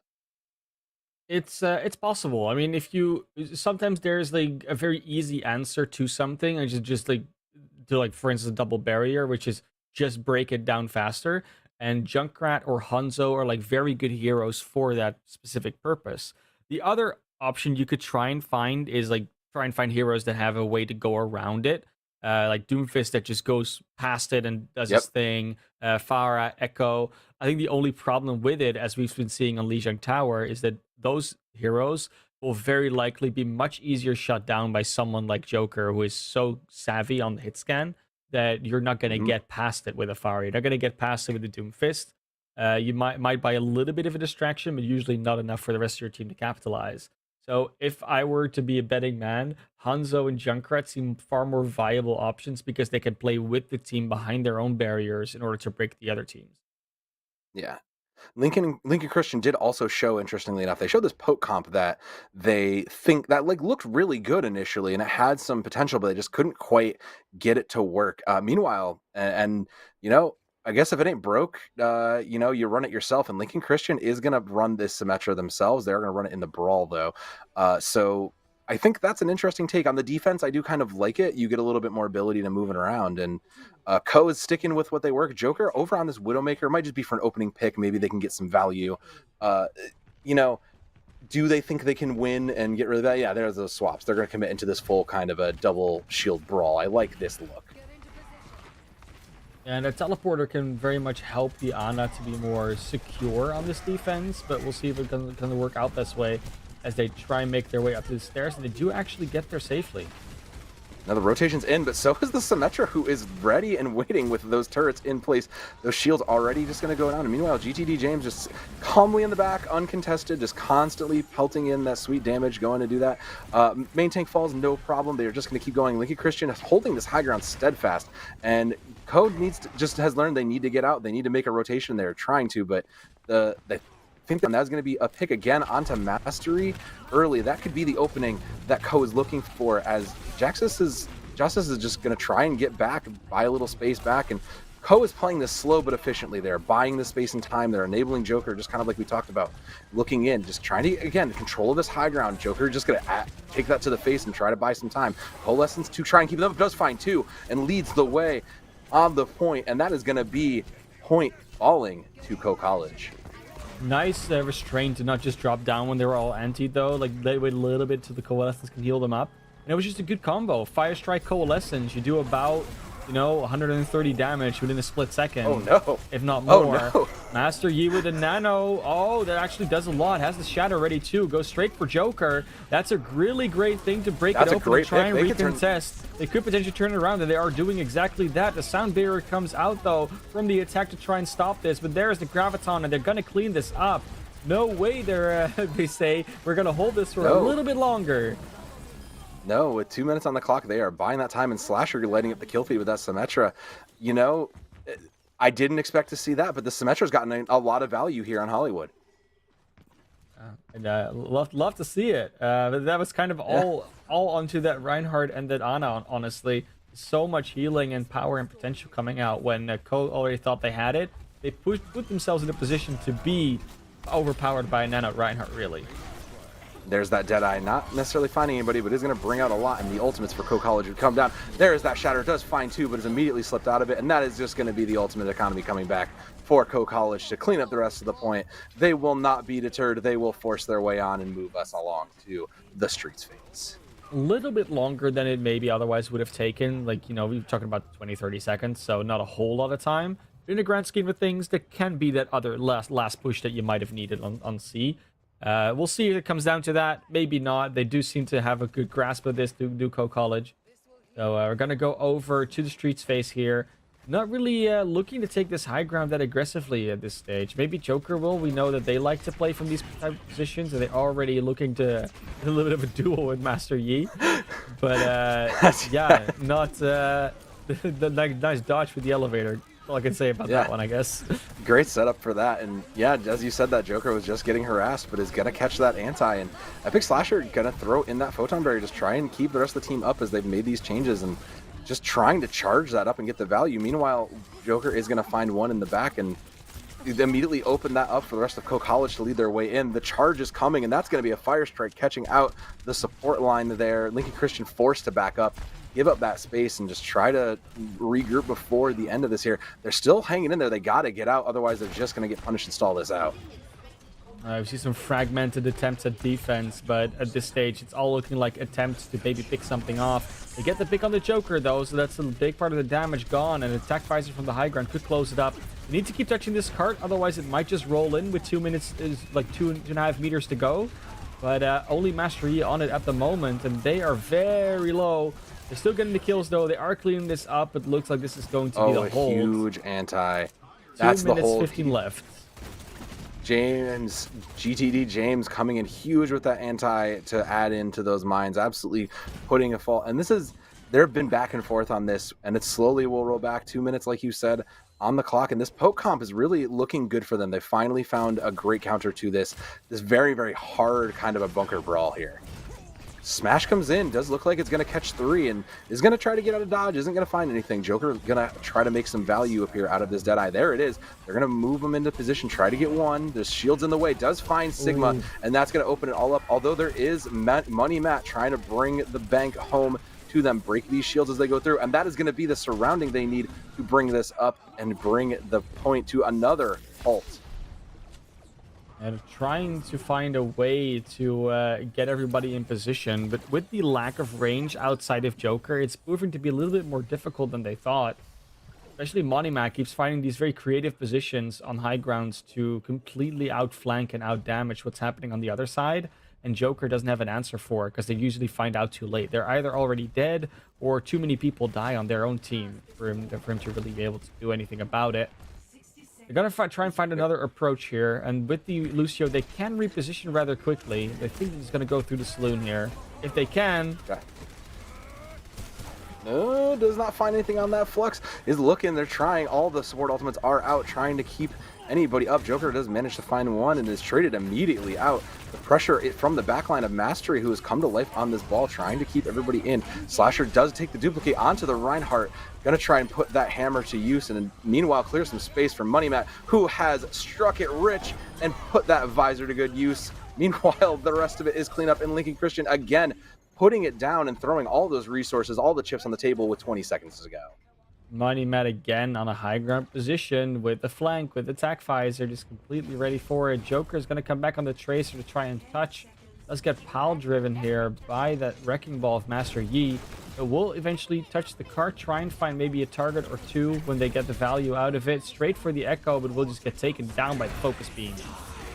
Oh, that's a great Blossom coming in and finding 3 from over the top. He looks good. Bomberman absolutely just looking to make sure this push goes on, and they will do so. Great teamwork there, and they still have a few meters to go. There's only 1 left, and they have to give this up. They can't allow this to go.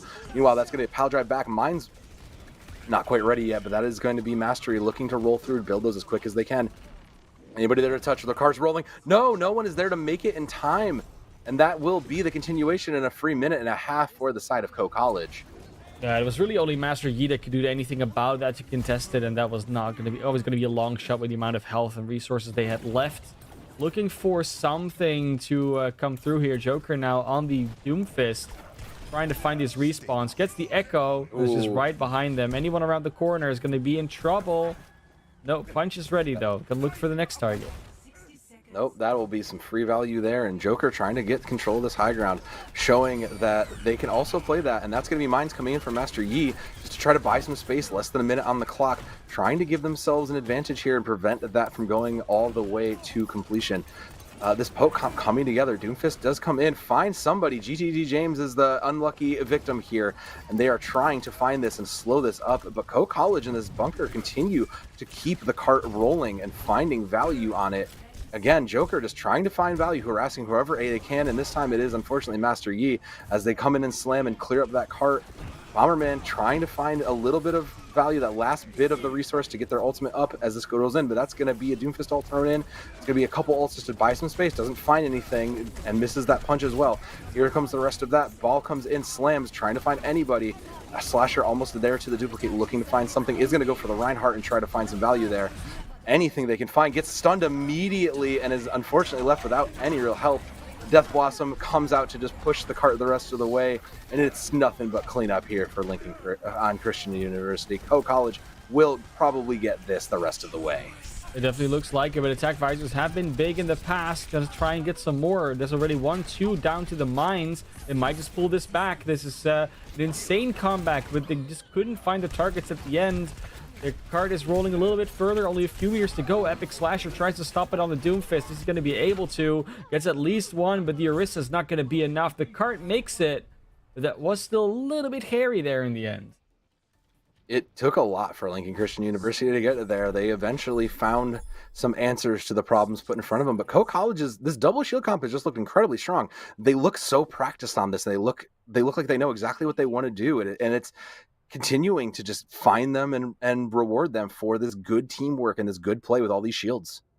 And like I said, I had a little bit of a chat with them before the game earlier today, and yeah, I mean this double barrier is their bread and butter. It is what they will run most of the time. Something they're very comfortable on, and then you just have a very solid support line as well that works really well with it. Whether it's the Lucio and the Moira, Lucio and the Baptiste, something like that. This situation they might sometimes go for the Mercy depending on what DPS they run with it. And then, I mean, we have already seen that it's a more than solid DPS lineup because Joker and Bomber are cleaning up with their ultimates and just vanilla as well a lot of the time. So being able to play that double barrier just to delay and just to stall and just to have sustain with your supports behind it until your DPS find the value and you can clean up together as a team, that's really what's working well for Co. And they played their composition, their strategy really well into that dynamic. Everyone has their part to play and they're playing it really well. And on the side of Lincoln, it does feel like they're a bit, sometimes a little bit unsure as to who plays what part exactly. It does seem like they figured out a little bit more of that with Money Matt. They're trying to give them like a sort of a carry spot in order to work this out. This is going to be tricky. Joker's going to have to fend both against Money Matt on the Pharah as well as Epic Slasher on the Widowmaker. A lot of pressure into that back line, but as the bullets and the shields fly, it's hard to get over the top. Money Matt does manage to find the turret at least. That's a little bit of a step forward, and as those shields fall, they're just going to keep moving slowly forward as those shots just keep raining in. Still no point on the pressure. Money Matt trying to get a flank angle, trying to poke into that cafe. Can't really do it. Joker's well defended themselves, and that's going to be a slam onto the point from Mastery, trying to clear up some spot, and Money Matt will find two to crack it open. Will be a res back in, and the Torbjorn trying to get some value does find it, but is it too late? It's just Bomberman and is trying to contest it the best they can, but with just the turret and the Torbjorn, the lone Torbjorn running there, it looks like this might be it. There's time for a contest though. There's a chance.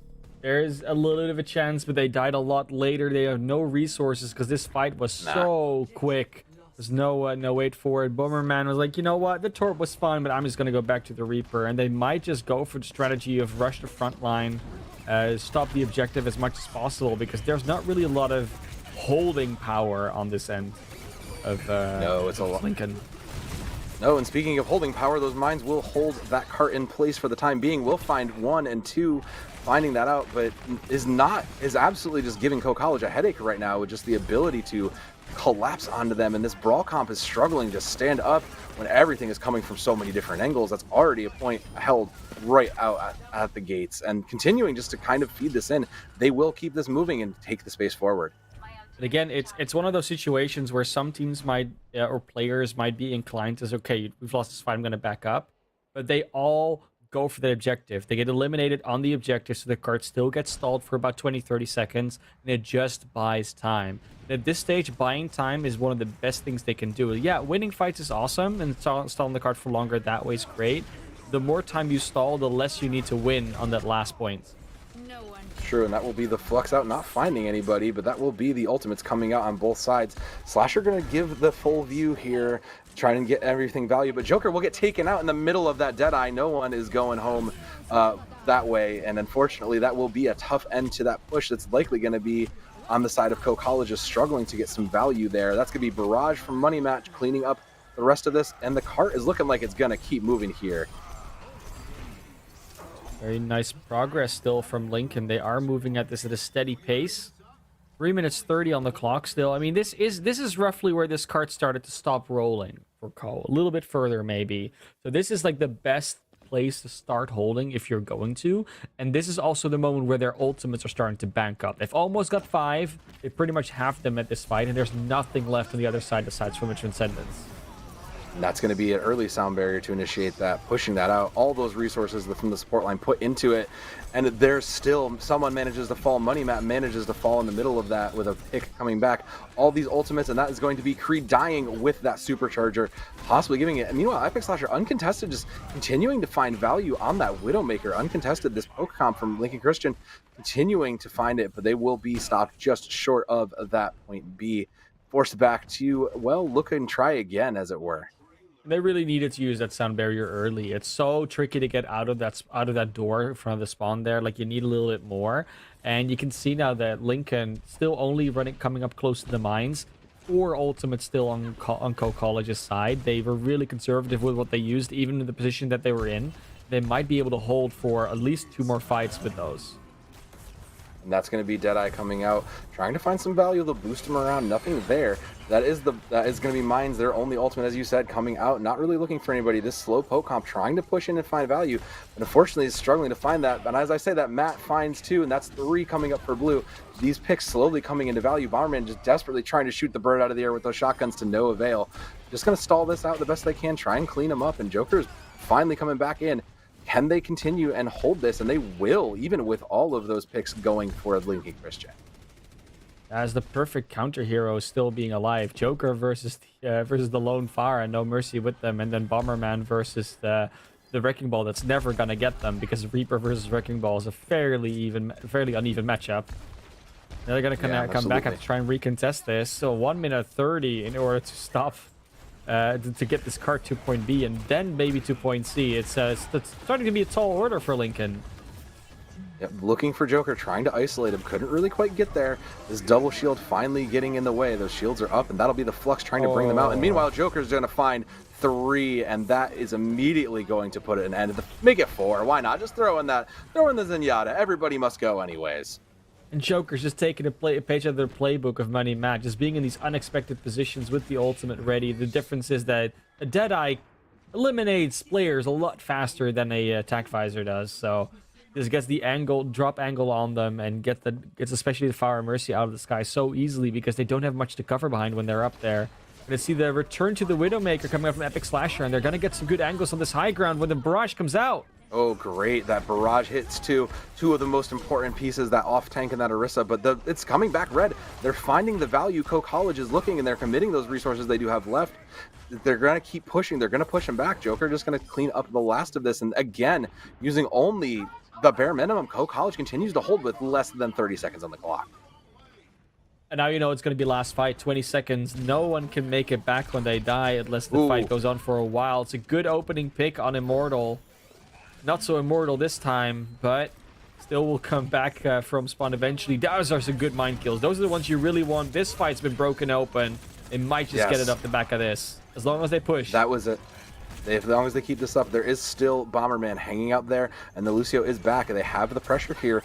Bomberman isn't hiding, but they spotted him out. They know where he is. They can force this. This is going to force out this ultimate. Can it come up big for the side of Co-College? It's one of their few tools. They still have both tank ultimates looking for value too.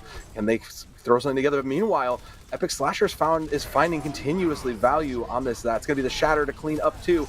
Doesn't really find it. It does force Transcendence though, and that will be Lincoln Christian's button to go forward and push onto these tanks. There's no one there to help clean that up. Mastery gets both of them, and they will move this along. It's just the stalls. There is finally that long-awaited, that final-awaited ultimate just didn't quite get there. They will keep this push alive and go on to point C. Lincoln Christian University still looking to keep this going towards the OT.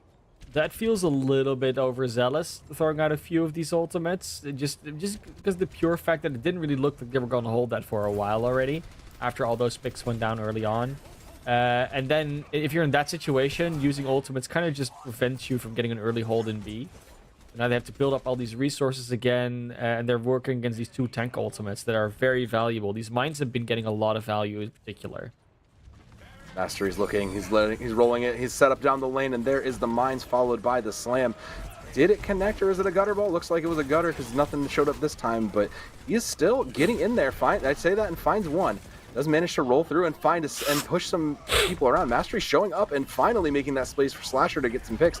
And Lincoln Christian is putting themselves out there. They are keeping the cart moving. They want to bring this to the end, and with 30 seconds left on the clock, they're running out of time to do so. They do need to get it. I mean, whatever happens here, College will not lose this map based on this round finish because they already completed the map. They are going to try and find a potential way to stop this. They're close to both support ultimates, which could be huge for this. It will be slammed down, doesn't find anybody, and that will be 2, 3, make it 3 for the side of College. They are sick of this. They want to put that down, and they're willing to commit both of those support ultimates into it. Immortal Elf going in deep, trying to see if they can keep their team alive, but also trying to get some value. Will unfortunately catch the wrong end of a mine, and it will still be alive, but College will hold this out as the overtime ticks down. It's just Master Yi here trying to get some value. Will slam in and set that up, but with nothing there, will be Slasher back on that Doomfist, trying to find some sort of value. They got to buy time until Money Matt can get there, and that'll be a high noon just to clean it out. And College bringing it home, stopping the run through Hollywood and bringing them up 2-0 here in week 3. Lincoln looking a lot closer in that second map than they did in the first one, though. Yeah, there is still some carry potential coming out from Joker and Bomber here and there. But these tanks in Master Yi and even the DPS to a degree in Money Matt and a few of these other players have definitely been starting to step up a little bit more. And if that keeps going in other maps, if they get more opportunities like this, there's a good chance that this could still be a 2-1. And we might actually see Numbani tonight, Soph. I mean, 18 mine kills, you saw it flash there really quickly. There's a good chance that if this continues and Master Yi can help lead this poke comp to success, there's a chance we see it. I think I like this poke comp. I think this is good, but I think something's not quite there, man of class. What do we need to do to bring this poke comp to full success and kind of break this kind of barrier bunker apart? I think we're going to be looking at a similar approach. The problem is when you go to a map like Junkertown, you don't have that much room to just roll around without getting damaged. It's a little bit trickier. The high ground isn't as good. When you look at point C and even to a degree point B, you get maybe a little bit more value if it's not too cramped for you. But you got to figure out whether that works. I think a big, bright point for that Junkertown map that we're going to be seeing after the break will be Epic Slasher on the Widowmaker. They were doing a really good job.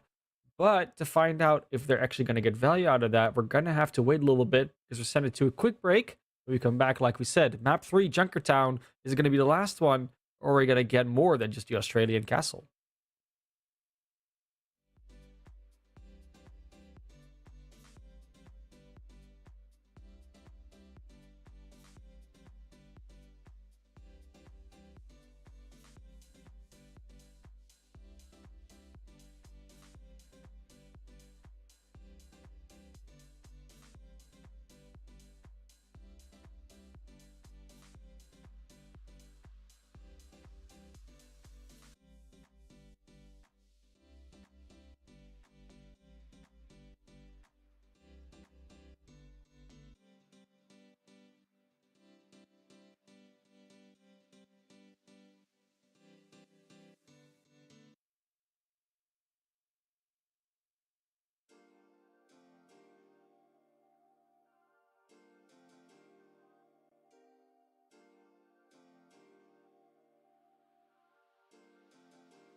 Hello, everyone, and welcome back to Week 3 of NECC Overwatch. We are here with Lincoln Christian University, trying to find their first win in Week 3 against College, who has something to say about that now that we're up to 2-0, I believe. As we go to Junkertown. 2-0 in their overall record, 2-0 currently in the series. They're looking to be sitting pretty on a 3-0 record after this one, but it's not over yet. And Junkertown could throw a few wrenches in the plans, but the plans of are very clear. On defense, I think we're going to see some May Reaper close spawn hold. On attack, they might just go for the all-famous pirate ship. Might be seeing some Bastion Torp coming out from them. I have been spoiled, but whether we're going to see that or not is still to be seen. I mean, you can always, in the series, decide that this is not the team to play that against. That being said, it kind of feels like they can get away with that whatever they want to play, so I think there's a good chance we're going to see it, and usually when it fails once, then you just swap off. You figure out what you're going to do after, but it seems like a solid effort if they want to go for it.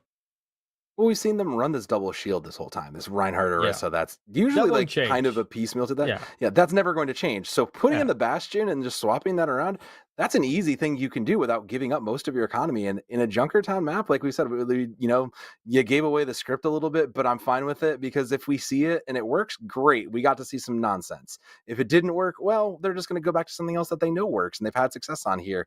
And this could also be a point for Lincoln too, because now that they've got this poke comp, we've seen Master Yi on this ball absolutely look phenomenal, getting value left and right. They have a chance to kind of put an end to this. Yeah, I mean, I said it before we went to break as well. I think like the biggest thing that we saw, one of the bigger things that we saw come out on Hollywood was Flash finally being able to find some value on that Widowmaker. Which is a fairly good hero on Junkertown, especially on first, but also on third to a degree. Second, it falls off a little bit sometimes, but it's all about, how you position where you find your value. And if that Widowmaker can find some value here, then maybe even a Bastion comp cannot stop it. The biggest problem they've been having is, well, if there's two barriers, it's a lot harder to find the angles on the heroes that you actually want to kill. And when you're talking about a map like Junkertown, and if you put a Bastion and a Torb on the cart, it is very hard to find those angles, to find those heroes that you can actually headshot. So we'll see if anything changes in that regard, whether they do want to go with it. But it would be a pretty decent way of trying to actually do this. Slasher, up to you, man. Up to you what you're gonna do with this. Yeah. I think our prediction was close. We do see Creed picking up the Reinhardt here actually for this. We might see these changes still. We're not done. It's attack. Don't get baited. No, you're Come on, you know better than this. I don't know. They're having a good time. This looks like a team. If I've ever seen a team that is going to run out of spawn in a comp like this, College absolutely just messing around in that vault absolutely tells me they are ready to go, and you can see them. They are already out the gates. So this brawl comp from Lincoln Christian is probably going to be a little bit overwhelmed here. They're trying to... but this cheeky teleport, I like this. This is interesting. They're going to fight right out the gate there, and that's going to isolate Creed right away. Unfortunately, put an end. They're going to find two, and that's going to slow that right up. There's still pressure out there, though. They're not going to let it happen for free. They have the Bastion still standing in that door, continuously firing array, being damage boosted as well.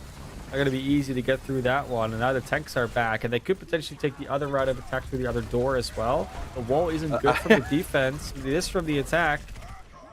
Yeah, I was going to say, they do realize there is another door, but Joker already has that tank formation. It finds value, finds two, and there's not the Symmetra just goes flying with. That will clear the distance, and that will get themselves set up. And now they have, free reign to get themselves on this cart, and this... as it is, this is rolling. This cart is going. We've got the full pirate ship ready to go.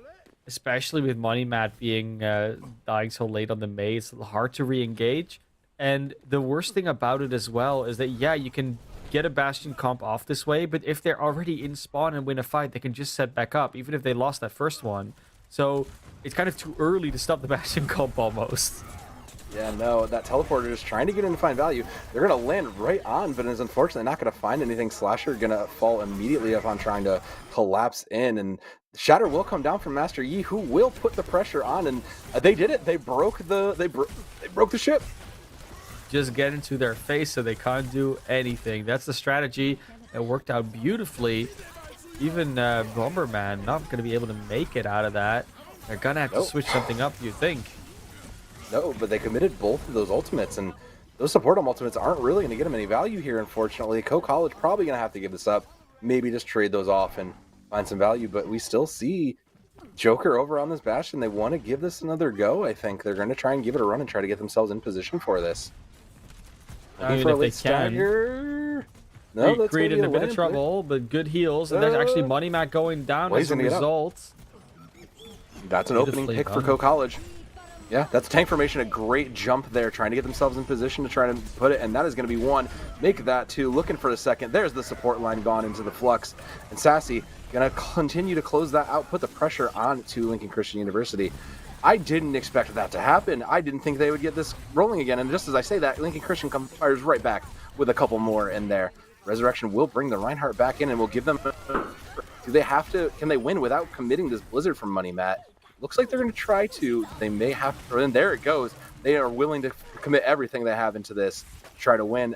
The Co-College is going to try and find this. They're going to close up. They are going to get everybody. All it's going to take is the cleanup, and there it is. They will find the cleanup they're looking Not to done maybe yet. keep this going. It's not done yet. I say that, it swings right back. It's Master So Yi. just They looking- need to get this Reinhardt. He's building up to another Shatter in the same fight. It's ridiculous.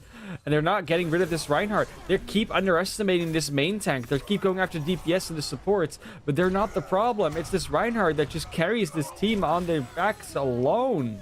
Ridiculous. Oh my gosh, that long distance pin absolutely just driving it away. And you say that, but these ultimates, every single one, and finally we will see the reset from Co-College, who have finally decided they've had enough and they need a full reset, which is what they deserve, with Lincoln Christian finally getting their foot down. 30 seconds on the clock though. They burnt so much time off. Is it's very much disgusting. They get a grab Oh, up. no. They still got too many ults to work with. It's another Shatter, another Blizzard ready as well. This is just going to be a decimation for Co-College, and what looked like a decent start just keeps getting thwarted by these Shatters. That's a team kill. Can anybody even make it out? They're just going to run to spawn, touch the doors, say hello. I don't think anybody's making it out, and no, there's not going to be anybody there to touch in time, unfortunately. And well, you know what? We got the hold on A. Lincoln Christian University showing a sign of life here with this Beam Brawl comp looking very, very strong. Master Yeet turning into Master Yeet, just throwing Shatters left, right, and center is really what this came down to. Lincoln, Absolutely. they don't have far to go. The yellow box of victory is going to be very close to the end of that end of that walkway. I think it was a little bit further than this, just rolled back. Let's see the box. We got to see it in a little bit. Usually it only resets after the timer stops. Goes back. But yeah, heroes being assembled, and I mean we know what they have to do, but it's also what they wanted to do, which is going to be a close spawn hold. Yeah, it has to be at this point. May Reaper with a double barrier, and same old. It's nothing new. It's nothing we haven't seen, but they are really good at it. And Joker now on the May is not something we have been able to see a lot of. So we'll see that's how a much new look for it got really quickly switched off when they were on Control Center and never really came back. It was always Bomberman that went back on the May. So this could be an opportunity to really see the value come out of that. Master Yi teasing us with the Wrecking Ball at the moment. They might just go over. Yeah, I was gonna say if you're gonna run that Bastion, you're gonna probably run the double barrier and then Epic Slasher on the Widowmaker, like we thought was gonna work really well. Yep, that whole close hold looking. They are hiding and ready. Knock, knock. Who is that? It's Co-College. They are at your door. They are ready to fight.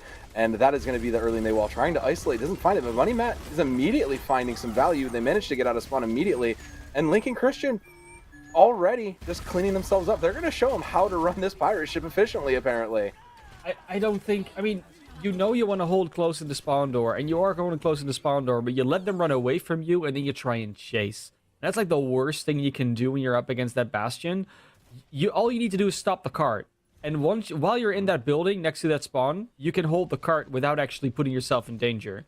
So you can actually force them to come to you instead of the other way around. Now this is a good wall. Immediately gets the Bastion, gets the Sigma out of the way. This is what you want to see from that. But that could have just happened on the first stage. Now they have no wiggle room whatsoever. Unless that cart rolls all the way back, which, who knows, but... Anything's possible here. Anything can happen, and they are still trying to find the value. Slasher is just continuing to look, and they're going to continue to try to pressure just raw damage out this from this comp, and Slasher just going to give him the sights, just try and give any sort of information to try to make any pressure. Money Matt going to relocate, trying to get some value and just put those bullets out there. Meanwhile, the Orisa Creed finally does, unfortunately, get caught crossing. Horses don't cross roads, chickens cross roads, unfortunately. But that will open it up for the rest of Lincoln Christian to push this along. And this may be over. This may be it right here if this cleanup moves efficiently. And it was the same story as on point A. There was just a player or multiple players in a position where they didn't have to be. They could just be in these buildings, hold the cart until they come close, and they're just refusing to do this. It's really, it's just unfortunate to see. You know, like it happens to the best of us. Every now and then you just overextend a little bit, but if you have a strategy, if you have a win condition, you kind of all you need to do is meet it. You know, unless they force you out of it, but that wasn't really the case. So an unforced error is always the worst way you can lose a fight. No, but the only thing that will be forced is us going to map 4 in Numbani like we were looking for. So here we are with Lincoln Christian University picking it up and keeping us alive 2-1. It's still match point, but now it's a whole different ball game. We're back to hybrid and back to a place where they are used to. And you can see the Bastions are in full form today. Joker taking it this time, but did just get both these Bastions got incredible value. Yeah, they really did. It took a little bit longer for Joker to get on get on Steam, and it only really got value in this particular fight. After that, it kind of dropped off hard. But we will be seeing a map 4, like you said, and we're going to even get some substitutes. I think we're going to get Creed subbed out. Creed obviously playing on Coke College. We're going to get Knife Voltage in instead. Knife Voltage. So what do you think because Creed has been their Orisa player. So what do you think this is going to be? Because we've constantly seen them on this double shield brawl bunker kind of hybrid thing. What do you think they're bringing in here to try and close this out? I don't think there's going to be much changing in terms of their composition. I think they're going to be playing a fairly similar style in terms of like the way they play around everything. I think a lot of what went wrong there is that, and what also almost went wrong in Hollywood is just the focus on like which heroes do we prioritize, and the sort of almost ignoring or not being able to finish off Master Yi on that main tank has been giving them the most trouble. Both their Wrecking Ball and their Reinhardt got incredible value, and if they keep that going, especially the Wrecking Ball on a map like Numbani can get so much value that you need to be conscious of that. You need to be ready for it. And you need to be adjusting a little bit for that factor, and not just focus on the DPS battles or getting the supports, because they kind of feel like they're not even necessary if he gets to do what they want. Yeah, Master Yi has been running amok and just leading the team to victory. And kind of like what you said earlier, we're looking at a tale of two carries in some ways, because Master Yi has been leading the way and getting those resources, and Joker's been getting them on the other side. And with both of those different carries working, you've had moments of that. And now that we're in Numbani, where like you said, this poke comp can really shine. There's so much space. You can kind of play the defense with it. You can play the offense into it. This could be the start of turning it back here. Yeah, it really could be. And, it's 2-1 now, but it could just lead to the 3-2. We know Lincoln is not a stranger to longer series. They already played a 5-mapper last week. And now that we're going to Numbani, this is like, if there is a map that kind of falls out of the repertoire of a lot of teams, just like Junkertown does to a degree, it would be Numbani. It's not a map that teams often choose to go to, that they're really prepared for. But it is a map with a lot of intricacies and a lot of things you can master and learn and practice and just develop strategies for as a team, and that is where both of these teams could very much shine or fall apart, because sometimes these strategies look really good on paper, they work in scrims, and all of a sudden when you get to the match it just falls apart. Whether either of these teams have a specific strategy, I'm not entirely sure, but they could again go for a Bastion on defense, they could go for a Mei on defense, they could go for Hanzos, Ashes, Widowmakers, Soldiers, Cassidy's. Like, there's DPS, there's a lot of variety, and with the tanks too, is it going to be more of a dive, more of a double barrier, as we've been seeing coming out from Co most of the time? It's a plethora of options, and then you just mull your supports after what you've got going as terms of front and midline. And in defense, no surprises, I guess. Interesting. So then what do you think? Do you think there's just is there like a slight playstyle difference? Because why make the change if you're not really changing much in the comp is my question here. We're gonna be looking for. I think we're gonna be mostly looking for a good high ground hold that's sort of like bunkered up and is able to withstand dives, and then Joker just firing from range as usual. So with this dive coming at it, they should be equipped to deal with it as long as they don't get picked off by the Widowmaker. Yep, and there is that dive coming in. The Winston going in long, and that is buying the space for Slasher to get some value. Although Winston does fall, and that's both the tank lines for Lincoln Christian down, and that will probably force that reset really early. That dive coming in, not really getting the full value. There wasn't enough support really by the time they got there.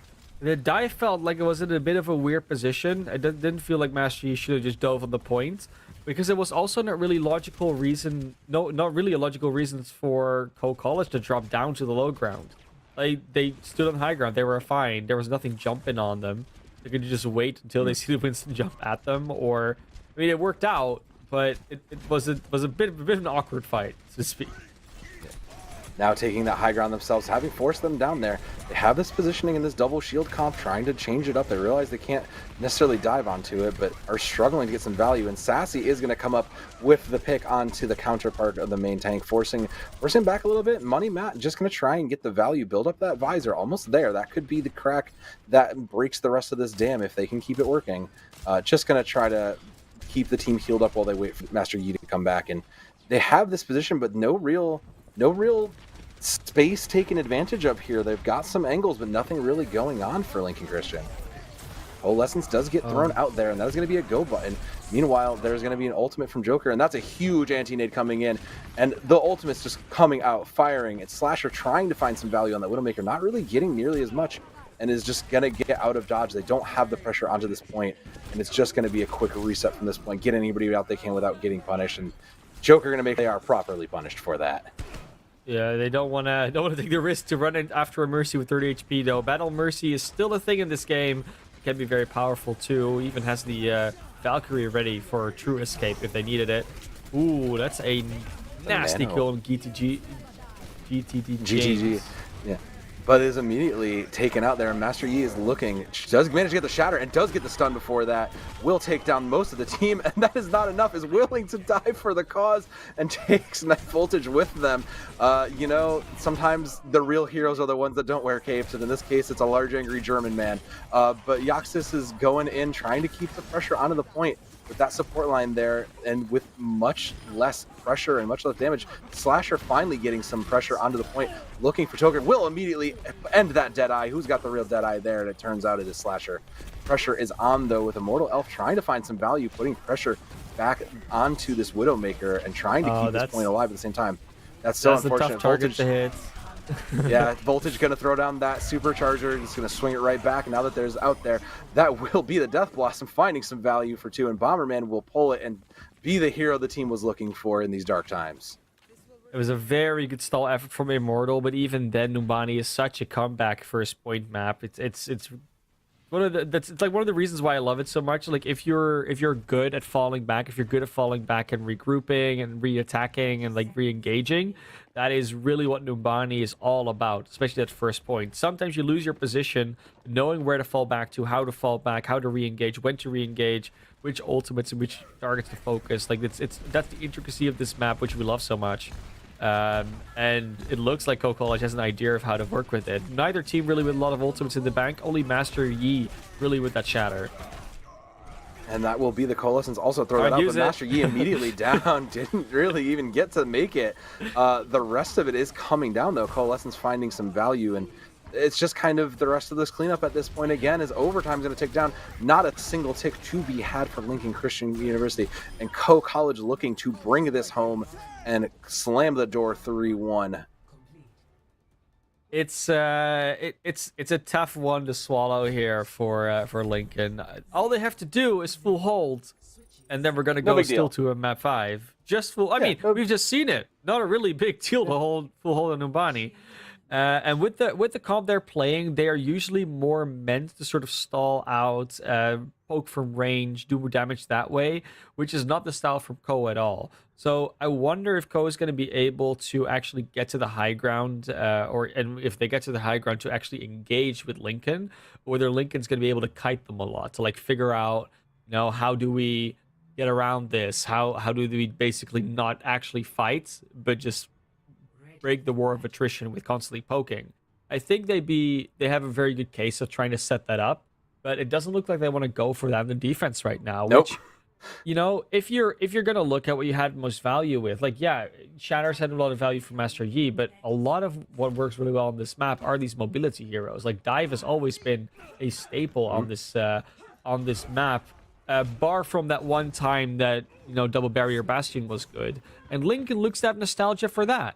They are saying, you know what, Double Barrier Bastion, we just walk to the high, sit on the high ground. Every time you come close, we just pelt you with a lot of bullets. If you get too close to us, we just teleport away. And then you got to find the Bastion in another place, and then we're set up there. And it's a really cool strategy. It's a very logical strategy. It's just, I don't know if it's going to work that well for them, but we did see their value on Junkertown, so I'm not going to question it until it fails. It's a bit of a Hail Mary play, but they are looking and putting their resources into this. The teleporter is up on both sides, and they are ready to go. Coming from that low ground, and they are going to try to rotate, get the pulls. Doesn't find anybody right away, but they're stuck there, and Bomberman does manage to find one, actually.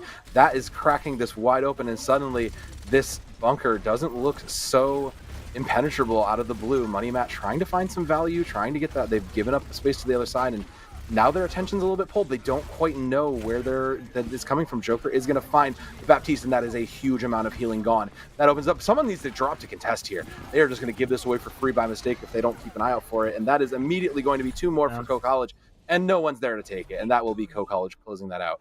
A good Hail Mary look, but unfortunately just didn't plan out for Lincoln. That's the weakness of that comp. It's hard to contest the point with it. First, the Sigma has to drop, and then someone else has to drop, and then someone else has to drop. And all Co has to do is dodge the fight and wait for the next person to contest the objective. With only 1 tick, it might not be the comp to go for that specific reason. And something like a Dive, like mobility that just keeps running around and kiting away, is far more valuable in that situation. Maybe a lesson for the future. At least they could test it out. But Co College is going to walk away with a 3-1 victory. At least a map was won by Lincoln, but not more than that. The series goes to Co. And with a 3-1 victory, they can be happy about it. Yeah, they're up now in the standings 2-1, and that's a great place to be. And meanwhile, Lincoln Christian falls to 0-3, so a rough start. But there's still plenty of time. There's still several weeks left, so anything can happen in this. And I gotta say, if nothing else, we had some very interesting games in this one tonight. We saw a lot of different things, which I think is always exciting when you see the variety of heroes that can actually get use and value. Yeah, and that's what you love to see about these teams. They had a very distinct play style. I do think that Lincoln University was switching around play styles and like the way they play comps a lot more at least than Co was. They felt like they had much more map geared strategies, which were maybe too much variety. Because if you play too various, if there's too many things you keep changing up, it's hard to keep track of things. You don't build as much synergy. It's hard to practice all the plays. So that might be something for Lincoln to look into to hone in a little bit more on more of a core concept and stick to that through most maps. But Co definitely did that. They have a very good idea of what their core strategy is about, what their core players are, and how they switch around a couple heroes to change things up for specific maps and specific comps to play against. So yeah, Co, very strong foundation, and it showed today. Even with just saying, because it was, I think that's as simple as saying, oh, they just had a really good DPS. Like, it contributed. Yeah. Sure. Yeah. Not going to say that Joker is not a really good DPS player for this, but there were more factors that contributed to it. Because if you look at it in the way that Master Yi was eventually able to like play against that as a main tank to like take out the rest of that squad before Joker can get some value, you do see that there's more to it, and you need to do more as a squad than just have a good DPS, which is what makes Overwatch such a beautiful game. So good on Co for adapting to that, but also good for Lincoln to show everybody that that's something you need to adapt to. Both these teams showing something that you need to keep an eye out for the future, and we'll have to check in on them later in the season when we check back in 7, 8, and 9. But that's going to be all of it for now, for us, for myself, Sovdana, man of class, the rest of the production squad here at NECC. Thank you all for hanging with us and catching some incredible games of Overwatch. We will see you next week for even more. Take care.